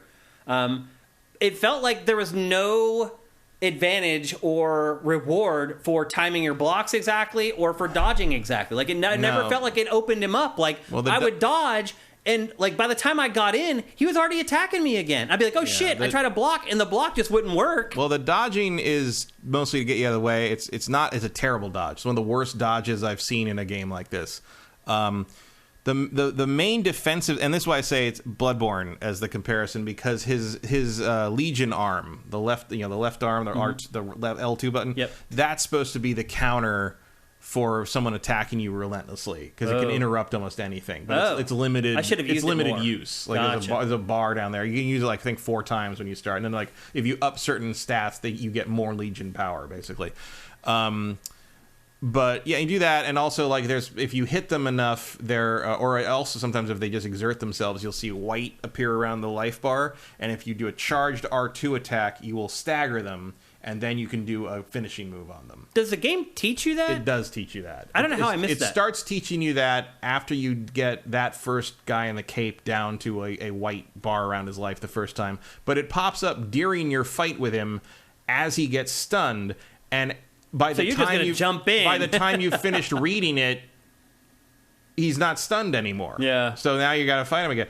And it's just like... I felt like that happened in that fight in general. Like, I either blocked it, perfectly timed it, or I dodged perfectly on time, and then I'd jump into attack, and it was already he was attacking me. Yeah, it's not... That is not... There's the give and take on this doesn't work that way. Yeah. It's a different rhythm, and you have to learn how the arm works, which I didn't really care about. I hardly used it at all. That was my mistake, There's not a lot of interrupting. Like, you can interrupt normal enemies a lot. You're pretty powerful in terms of fighting normal guys, but the rank and file enemies are no problem. As soon as you end up against even slight, like, kind of mini boss quality characters, and the boss is even, I mean, the big boss, the ringmaster guy, is like... I can't even imagine. They literally I saw him rotate over 90 degrees in the middle of an attack animation to make sure he hit me, and I was like, "Fuck you!" Yeah. Look, I could probably grind and get powerful enough to beat him with with the weapon damage.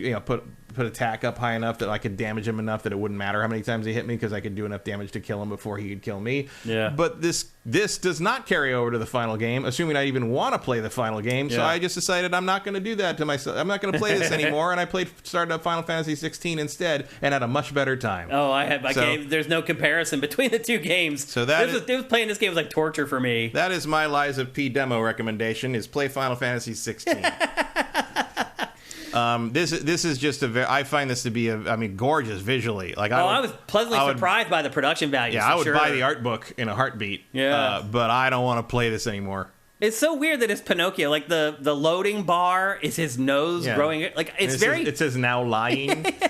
I don't understand why it's and like the little light lantern he has is like an AI that talks to you. Yeah, and it's Gemini. Yeah, it's spelled like Gemini, but it's pronounced Gemini because it's Jiminy Cricket. Yeah, who I loved as a kid. He was like my favorite character from Disney. So he's like your conscience, and then you're trying to find the blue fairy, and it's like it has all that stuff, but otherwise, like, it's just bizarre that they chose Pinocchio for this. Like, it would be hard for most people to tell just watching this gameplay that this is a Pinocchio game. But yeah, it was funny. It seemed like this game was getting all kinds of hype across the interwebs, like, over the last week. It does look really cool. And again, you don't know these things until you get your hands on it. Yeah. But like, someone who's played this is the guy you're talking about? This is the guy I could never beat. Yep. There's another one like him later on, and then there's a big boss at the end. I got him whittled down to like a couple pixels a couple times, and I just gave up. I'm like, I don't even care if I beat him. Like, I just didn't care. I was like... The one thing I will say that I kind of like in this is, like, you'll see right there, 2 hits and your life's gone. Yeah. You get it back if you attack, like Bloodborne. If there's like a sliver of it that you can get it back if you immediately attack afterwards. Yeah. But as you say, the enemies are so aggressive that doing that mostly just gets you hit again. Yeah, I also found, too, that if I started taking, like, the shortcuts that I had opened up, having played it already, to get back to that guy more easily... You just tend to get swarmed. They follow you. Yeah. You have to fight him anyway. Like, the shortcuts didn't matter. Like, they followed me all the way into the room. So now I'm fighting the boss with, like, 3 of those other animatronic dudes, like, trying to kill. I was just like, F this game. I'm not going to play this game. The one thing that it out. does that I think is interesting that very few of these games do is, even if you're out of what would be the equivalent of Estus flasks, you can build up, you can fill up an Estus flask and get another one if you hit the enemy enough. Oh. Which it takes a long time. Actually, I did notice that. Yeah. It takes a while, but like, you can do that. So you are not completely helpless. Yeah, that's kind of a cool mechanic. Which is a cool idea. Yeah. I did notice that. But otherwise, I have no interest in playing the final version of this. I do agree the production values in this way better than I thought they were going to be. Like, way better. I had seen trailers and stuff like that, but with trailers, they can jimmy stuff, set camera angles at certain places and stuff like that to make it look better than it really does. But this game looks sharp, man. But I have no interest in playing it. As someone who has played most of the Dark Souls clones around, nuh-uh. Yeah. Mm-mm. And this game's coming to pretty much everything, and it's not that far away either. I should have written. And it falls into the same trap of, like, you could play this, or you could just play Bloodborne again, which is a much better game. Or you could play Final Fantasy XVI. Right. But, like, the problem is, like, if you're trying to do these Dark Souls-alikes, these From clones, you got to do something that makes it worthwhile playing rather than just playing one of the From games again. And from what this demo does, this game does not do that. and neither did a lot. Like Steel Rising, similar thing. Really cool aesthetic, kind of clunky. Steel Rising was easier. I got further in it, but after a while, I'm just like, well, I feel like I've seen what you have to offer me, and I think I'd just rather go play Elden Ring. Yep. So yeah, that is kind of the problem with trying to emulate the best. Is the bar is high, and I don't think this one makes it for me. Yep, definitely not for me. I played that demo, I don't know, for like an hour or something like that. I'm like, I'm good. I get it. I'm good. Not for me. And that's why I'm glad I have Matt alongside me to play stuff like that I'm not all that interested in. So it also comes out in September, and I have other plans in September. Yeah, I think it's going to be a tough road to toe for this game come Q4. Would you like to explore a new solar system? Or would you like to do that? No. I'll take the solar system. So anyway, there you go. That's Lies of P. It's coming in September. It's coming to everything but Switch, basically. It's even coming to the old platforms, PS4, Xbox One, and PC. But, if people... Here's the thing, Matt.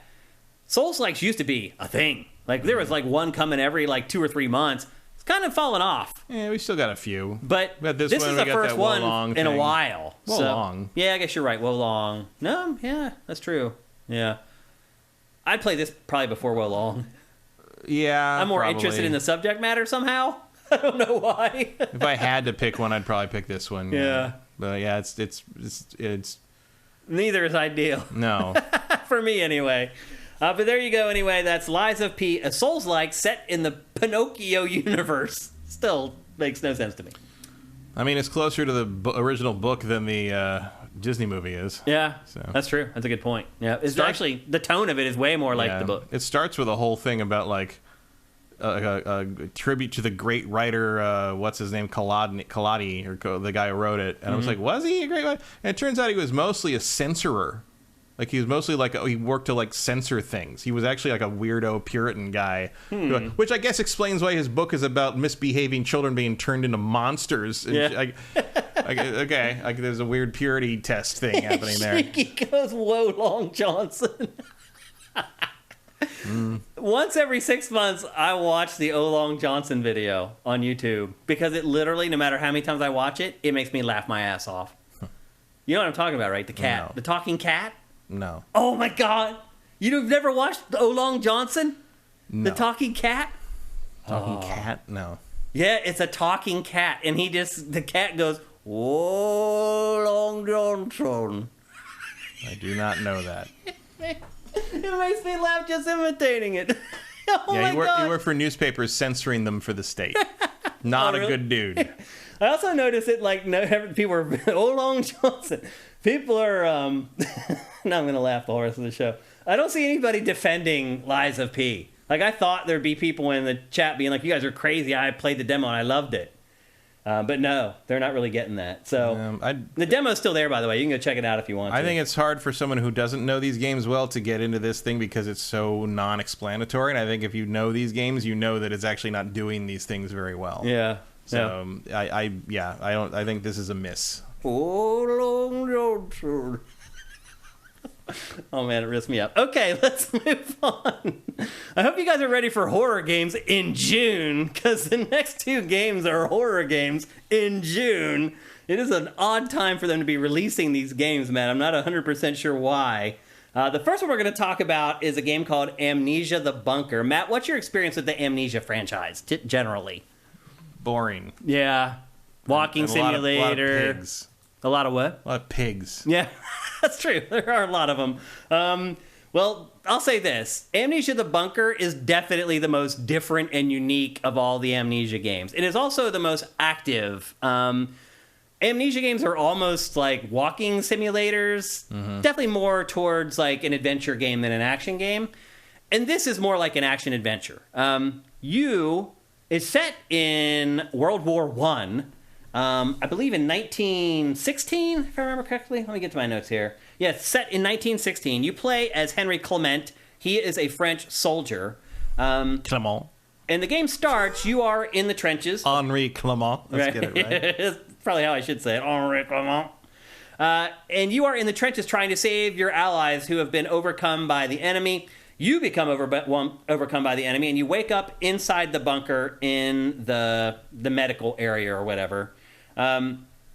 From there, the story is basically told almost entirely from notes that you come across. No, that's novel. And in fact, the next game that we're going to talk about, the story is pretty much told through that as well. So is that the thing in all the Amnesia games? You're just playing somebody who doesn't remember anything? Kind of, yeah. Like, it's not that he doesn't remember anything in this, though. Oh, it says, like, Amnesia case or whatever. Yeah, like you remember that you're a soldier and you're in World War I. You don't remember how you got there. You don't remember how you got there. You don't know where everybody is. So it's kind of a Final Fantasy game. A little bit. Because you always forget. Nobody knows that. Yep. So you wake up in the bunker, you start reading notes to try to figure out what the hell happened. Like, why are you the only one left alive inside the bunker? Where is everybody else? What's going on? The controls in this game are extensively made to, like, grab stuff and move it. And when I first started playing it, it felt like a monumental task to open a frickin' door. Like, just figuring out, like, the mechanics of how do you grab the door handle? How do you pull the door to make it open? Like, very simple things like that. Moving things in this game, very complicated, way more complicated than they should be. I would also argue that the opening of the game doesn't make a whole lot of sense. Like, it's like, okay, you meet this guy, but he doesn't tell you anything other than, oh, there's a monster now. But you've been in this bunker and in these trenches fighting for, like, weeks, and no one's brought up the fact that there's a monster, like, in the bunker. Like, I don't know. To me, the opening of the game didn't make much sense, but ultimately what happens is that you're alone in this bunker, everyone else is dead, and there's a monster down there. And there's these little holes, like, in the walls, down along the floor, where you can hear the monster. The sound design in this game, amazing. I talk a lot about, like, location-based sound in games, and I have a really good surround sound setup, and it's something that I really look for, and when games don't do it well, I call it out. This game does it amazingly, and it needs to, because that's the whole concept of the game. The whole concept of this is you're playing hide-and-seek with this monster, and eventually you find basically the safe room in the game, although there were times where it was not a safe room, but the game tells you it's a safe room, and in the safe room there is a generator.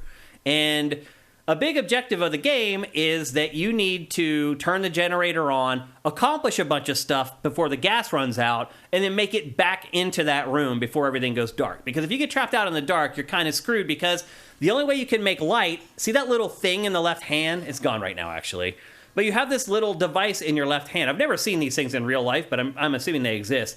There are these lights that you wind up. Like, you grab the cord and, like, you pull it, like, over and over again, and it, like, powers up you can see it now, the little light in your hand. The problem is that when you're doing that, it's really loud, and the monster is attracted to noise. And the other thing, too, about the monster is, like, you can shoot it with your guns, but you get, like, no bullets, first of all. Like, you get this first handgun, they give you 2 bullets for the handgun.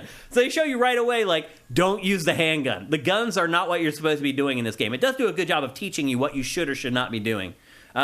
But anyway, if you shoot the monster with the guns, it doesn't really do anything. You can kill it, quote unquote, but it gets back up and comes at you anyway. So the objective of the game is to fill up, as you're seeing right now, fill up the generator with gas. Eventually you get a stopwatch, too, that you can use to time when the gas is going to run out. So you know, I have a minute left to get back into the safe room. Otherwise, I'm going to be stuck out here in this dark bunker with only this light that makes a crap ton of noise.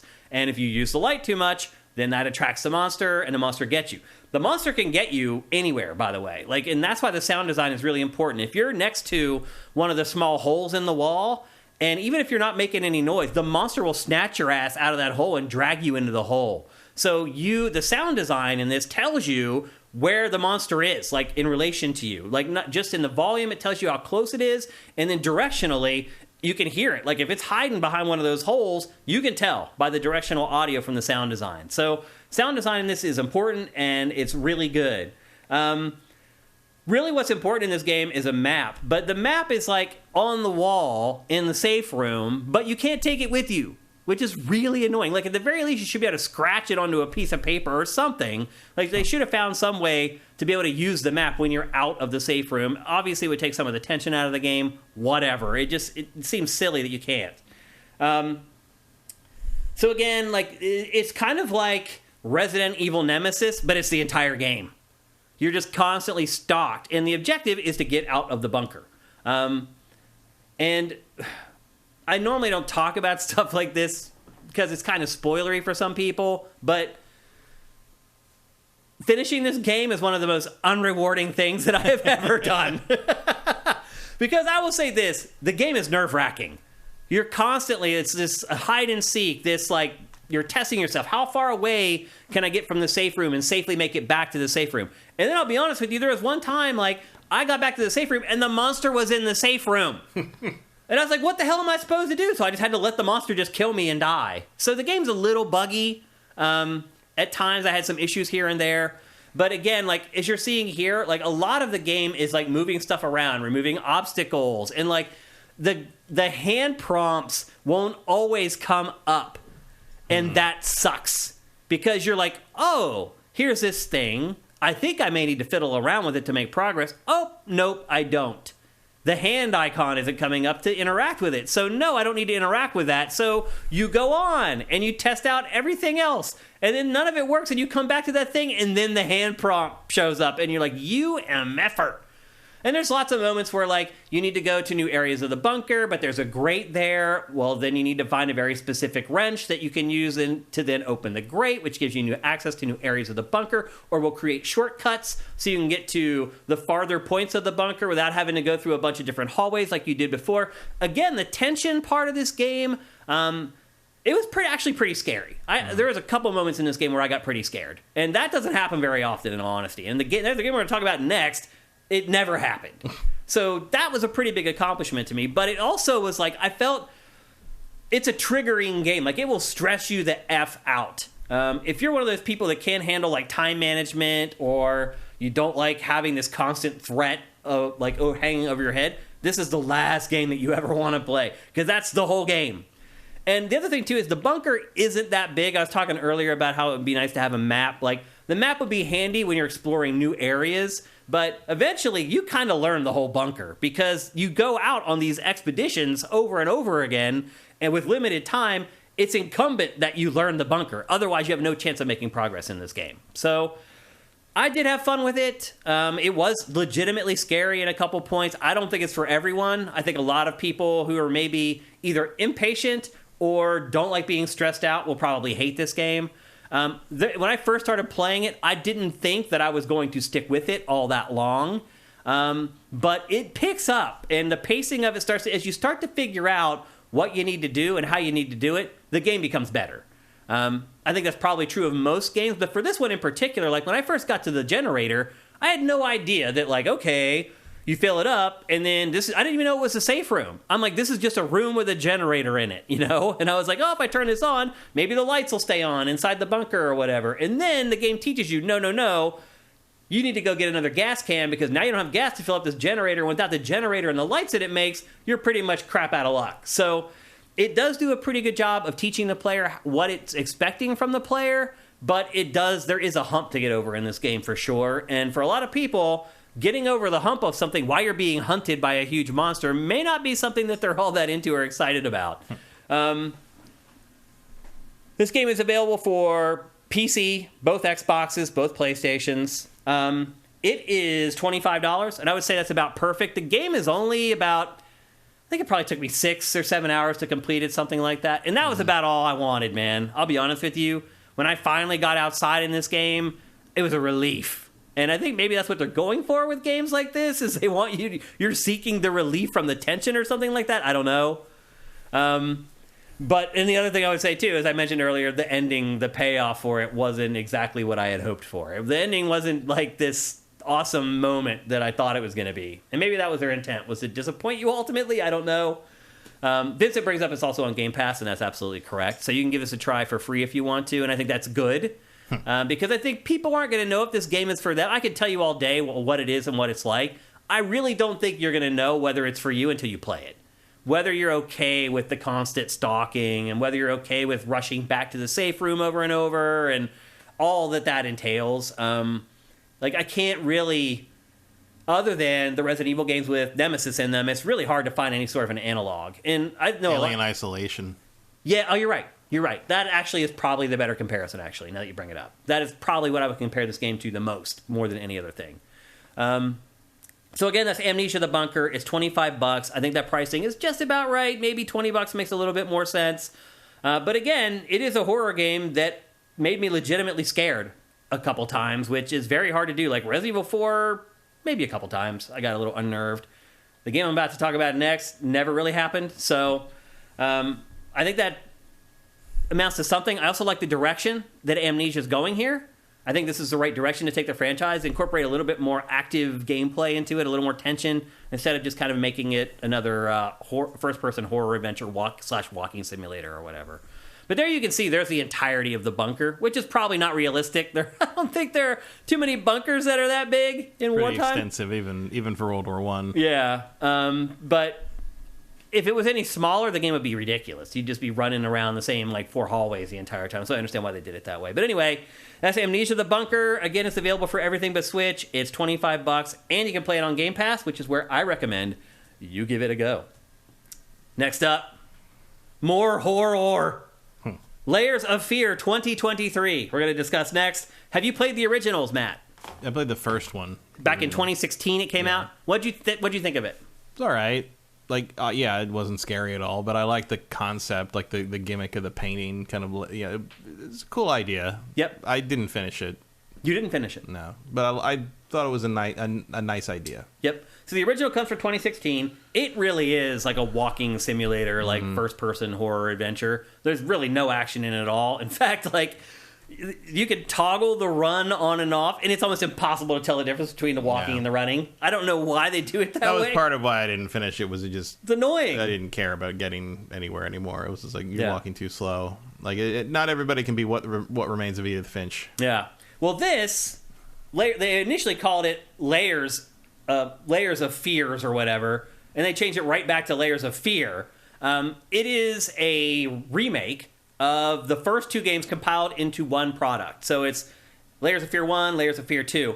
And to Matt's point, the first Layers of Fear, you play as a painter who is trapped in this lighthouse trying to finish his masterpiece. And he's going insane, and the lighthouse is haunted, and blah, blah, blah. Layers of Fear 2, you play as an actor on a cruise ship. And it's pretty much the same premise, just a different setting, different lead character. Now, this game, going back to what we were saying about Assassin's Creed earlier with the Animus, you play as a female writer.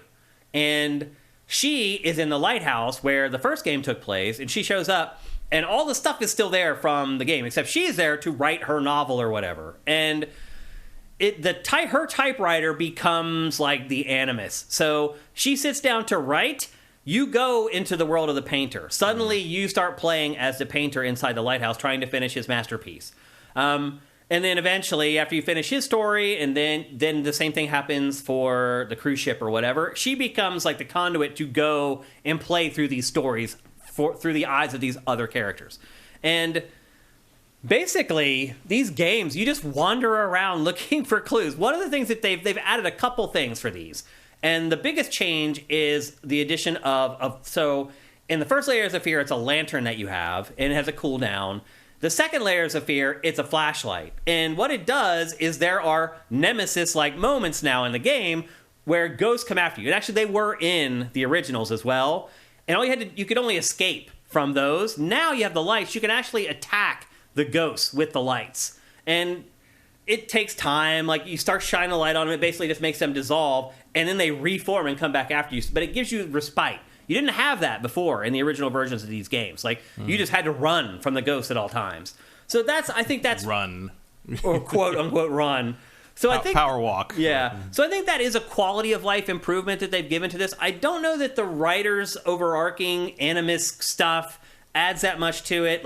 She'll go out in the hallway, and her son, she calls her son. She starts freaking out. The son's like, "Oh, you're freaking out over nothing. You're in the spooky thing, and of course you're freaked out. You should be freaked out. It's supposed to inspire your book writing." But it's weird. It's a little weird that instead of just doing a collection of the two, they decided to make a new framing device for them. Because they weren't related before at all. Well, they're artists. Right. That's the thing. That's the gimmick is that there's paintings involved. The actor is on the cruise ship. It's an actor. So there's no layers. Because the original layer thing was layers of paint in the first one. Yeah. I never played the second one. So basically, as you accomplish big objectives in Layers of Fear 1, you come back to the painting. And after you've accomplished a big objective, you pull out the brush and you paint on the painting, and it transforms it. And there's 6 different layers that ultimately you have to paint before you finish the game or whatever. So, I mean, it's still there, but you're playing vicariously now. And, like, the story of the writer isn't all that compelling. Like, eventually, like, she gives in to the demon, because the demon is like, look, there's been a painter who came here, a dancer who came here, an actor who came here, and all of them were basically on their last chance in their profession, and they professed their whatever to me, and I made them famous again. I helped them create their masterpiece. And eventually, the writer gives in to the demon and says, okay, help me write this. And so that's probably the most compelling thing that actually happens in that overarching story. Otherwise, like, it's this little area that she can wander around, and once you do, like, the stupid little things in that area, you go back to the typewriter, hit the trigger, and then off we go back into the life of the painter. So it's a pretty big package. Between each one is like around 6 hours long. So between the two games, you get around 13, 14 hours of gameplay. I had played both of these already. So I played through the whole first game again, and then I played through, I don't know, like an hour of the second one again, just to see how the flashlight worked, to get an idea of it. So I didn't have to play through the second game the whole second time. But based upon how long I know the second game is, and I know that they haven't changed the length of these games that much, it's around 13 hours that you get throughout the entire package. But yeah, it's kind of like it's a dual world, dual reality thing. The writer and then this fantasy world that she gets transported into when she sits down at her typewriter to start writing. It's kind of an overused trope, I think, in video games or whatever. But the puzzles are very light. The game is very linear. Matt, you know this, having played the original. Like, what happens, and you literally run in circles in this game because there's really no way to get lost or not know what to do, because once you walk through a door, it will lock the door behind you. Mm-hmm. And sometimes you walk through a door and you turn around and the door's gone, and there's this whole other environment there. And that's really the crux of the game. And there are literally sections where it will make you walk in circles until you figure out, like, what's changed on each lap. Like, which is, like, apparently the pinnacle of genius when what's his name, that stupid PT does it. Oh, right. This game is very much like nobody PT. cared that this game came out. This is very much like PT, actually. It's, I mean, which came out first? PT came out first, I guess. Probably PT, I think. But that's what the whole game is. It's like, you can't get lost, or you can't know what to do. It won't let you go back a lot of the times. And, like, when you do die, you don't actually die, you just faint. And every time you wake up from fainting, you're in the same room, and there's a door directly ahead of you. You walk through that door, and boom, you're right in the room that you died in. Or there's two rooms. There's a little hallway, and then you go right into the room where you died in. So if you do die, which you don't die, you just faint, and when you wake up, it puts you right back where you were. So there's really no friction keeping you from going through the game. The friction is that it's boring. Mm-hmm. There is nothing scary about this game at all. So it really is like PT. It is a little bit. It uses every horror trope in the book. The empty wheelchair rolling across. The candles that light or turn off on their own. Like, the shadow that you can see, but there's nothing casting the shadow. It does every corny horror trick, and ultimately, it's a horror game that isn't scary. Mm-hmm. I mean, that's really what it is. Yeah. I mean, that's most of them to me, but there's certainly degrees, and I don't remember Layers of Fear as anything other than slightly amusing and tedious. Yeah, it's just boring. This is also a game where the movement is kind of clunky. As I said, the running is really slow. Like, you get caught on stuff, because there are segments where you have to, quote unquote, run away from ghosts, and, like, your leg will get caught on, like, a chair leg or some crap, and, like, this game was rebuilt in Unreal Engine 5, believe it or not. This is an Unreal Engine 5 game, and it does look pretty at times, but it doesn't look like an Unreal Engine 5 game to me most of the time. There's some pretty awesome lighting in it, but you're never outside in this. So I've talked in the past, Matt, about my dream game of where it's a game that's set entirely inside, where they can just use the whole game engine to just build these crazy, intricate, ultra-realistic indoor areas. Like, this game could have been that, but it's not quite there. Like, it's just not... It just doesn't look that good, unfortunately. It's not a bad-looking game by any stretch, and there's moments in this where you're like, oh, wow, like I can see the dust floating in the light or whatever at certain points. And I will say this too, Matt. It is one of those games where I feel like it gets better looking as you go. Like, I feel like the early stages of the game, the environments are really drab. And then as you play more, the lighting starts taking over. And suddenly there's lighting coming up from the floorboards, or there's light coming in the windows, or whatever. The puzzle solving in this is very simple. Like, as complicated as it gets is like, go find the gear, now put the gear on this. Like, there's no, like, overarching puzzles that you're trying to solve, like, as far as solving the house or the actual layout or the geometry of the building. Like, none of that stuff really happens. It's just like, you need an object. It's very obvious what the object is that you need. Here we go 2 rooms over. Here's the object. Go back the other 2 rooms and use it where it's very simple. And so the puzzles aren't very challenging. The scares just aren't there. They're very rote. I will say this, though. It doesn't fall back on jump scares that much. Like, there's not a lot of monster closets or whatever where the ghost just appears and goes, boo, or anything like that. I think they're trying to make the game feel unnerving, but it's just not. Like, I literally was never scared playing this game. Ever. Maybe part of it, too, is that I played it 6 years ago or 7 years ago or whatever. That might have something to do with it. But I honestly didn't remember a whole lot about it. I remember the basic premise of it. But why would you? But like the moment-to-moment stuff, like, no. Like, I didn't remember any of the puzzles that were in it or any of that type of stuff. And I do feel like the lantern does add some quality of life stuff. And I will say this is superior. This is the better version of the first 2 Amnesia games to play. So if you haven't played them and you're interested in playing them, I think this is undoubtedly the version that you should pick up. But there's also weird stuff. Matt, there's grammatical errors in a lot of the writing in this. But the crazy part, Matt, was that the grammatical errors were in the voice acting. Like, the voice actor read the script as it was. Either that, or they used, like, AI to voice it. It doesn't seem likely, but... But why would a voice actor just read something so blatantly incorrect? Sometimes you're just doing a job, man. Like, I mean... just read what's on the page. Some voice directors tell you that. That's crazy. I mean, they're just blatantly obvious. Like, anybody who speaks English as a first language would be like, what? Like, and they're in the game. Exactly as they're written in the script, they are read in the VO booth. I've seen them. I've seen that kind of thing before. It happens. That's the first time I've ever seen it, honestly. I can't remember where, but every once in a while you run into that and you're like, You're just like, what the hell? Like, someone really wanted us to read what was on the page and not to improve it. So. Yeah. And sometimes if it's a union job, you're not going to do that anyway because you're not getting paid for that. You're just getting paid to read the fucking text. Yeah. Yep. It's just a walking simulator with a very low level of horror. And it's also, I would say, too, even though it's only 6 hours long, like, by the end, you're ready for it to wrap up because there's just not much happening.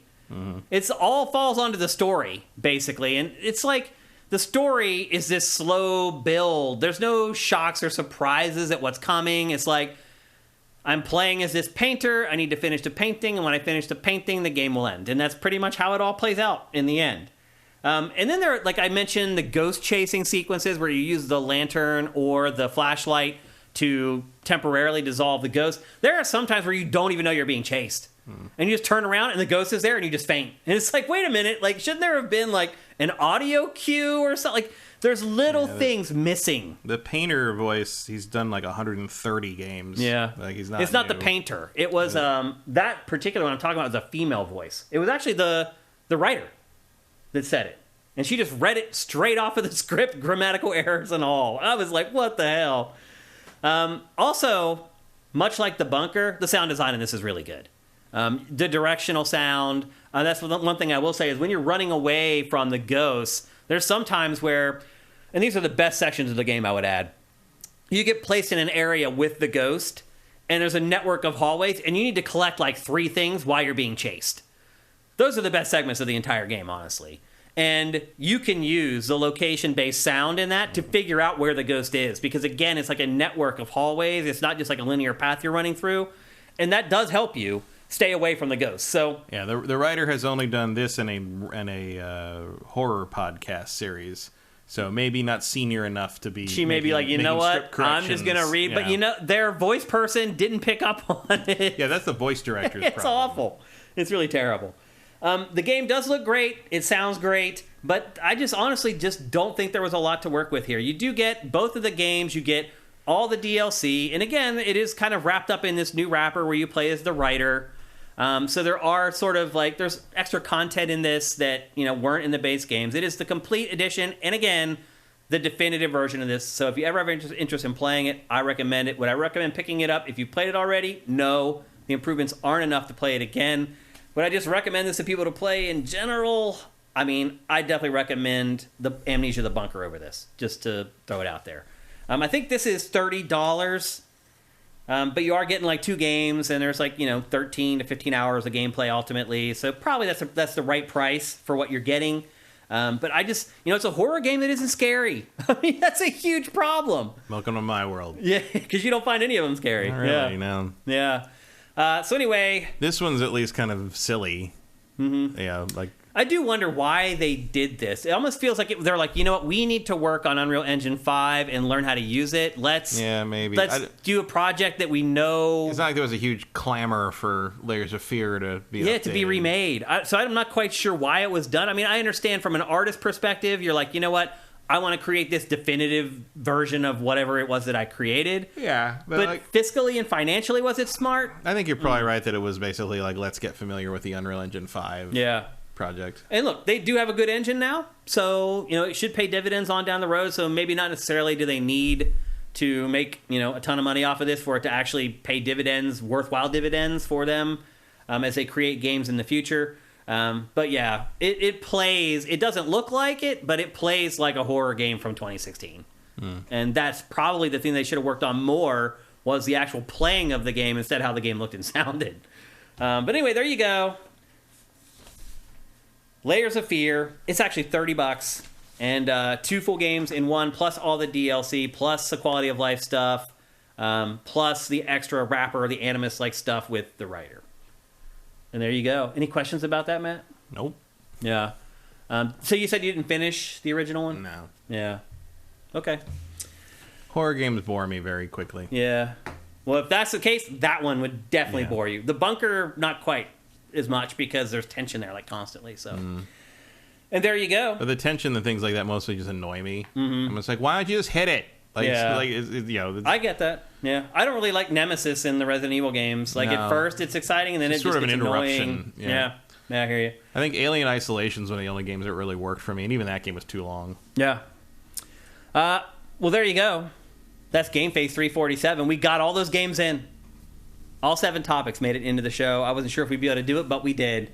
A reminder, we're not here next week. We do not have a live stream for GameFace next week. Matt can't do the show, but we have a secret co-host that is going to do the show. But again, it's pre-recorded, and it will be live for our patrons on Wednesday morning, just like GameFace always is. Look forward to that. And then we'll have Matt back the week after that. June has been awesome, by the way. Just great for games and not E3. It's just been a great month. Hope you guys have enjoyed it as much as we have. Before we go, again, I want to thank LS Cream, our sponsors. Go to creamls.com/sifted, SIFTD. You can get drink recipes there, learn about the liquor, learn about the awesome person who created the liquor. It's more than just a liquor website. You can also figure out where to buy it locally, where to get it on Bevmo and other online retailers. Just a really, really great resource. Again, just redone. Website looks awesome. Go to creamls.com/sifted. If you're watching this on YouTube, you're listening on any of the podcast services, you've been doing it too long, it's time for you to go to patreon.com/sifted and contribute. Help keep this going. We've been relying on the same people to float the boat for way too long. It's time for you to get off the sidelines. It's time for you to support Sifted. And that's all I'm going to say. Go to patreon.com/sifted. If you like what we're doing and you watch our show every week, it's time. It's time. What more do we have to prove to you guys? Obviously, you love the show at this point. Go to patreon.com/sifted and drop us a pledge. Even $1 just to say thanks. $1 a month. Come on. You can't give us $1 a month for us giving, 15, 20 hours of entertainment a month?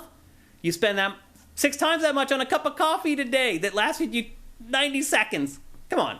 Give us some help. We need it. So anyway, don't forget, no live show next Tuesday. Make sure you're not here. I'll try to jump in the chat because people will forget and they'll be here anyway. So I'll try to remember to jump in chat and let people know again that we're not doing a show. But thank you, Matt. We'll miss you next week, but we'll see you in a couple weeks. And thanks to all you guys, all the people on our chat who support us, who make the show better, who correct us in real time. You guys are invaluable. We love you all very much. And of course, we love all our patrons at patreon.com/sifted. So you guys have yourself a great day and week. And go buy Final Fantasy XVI. GameFace is up and out.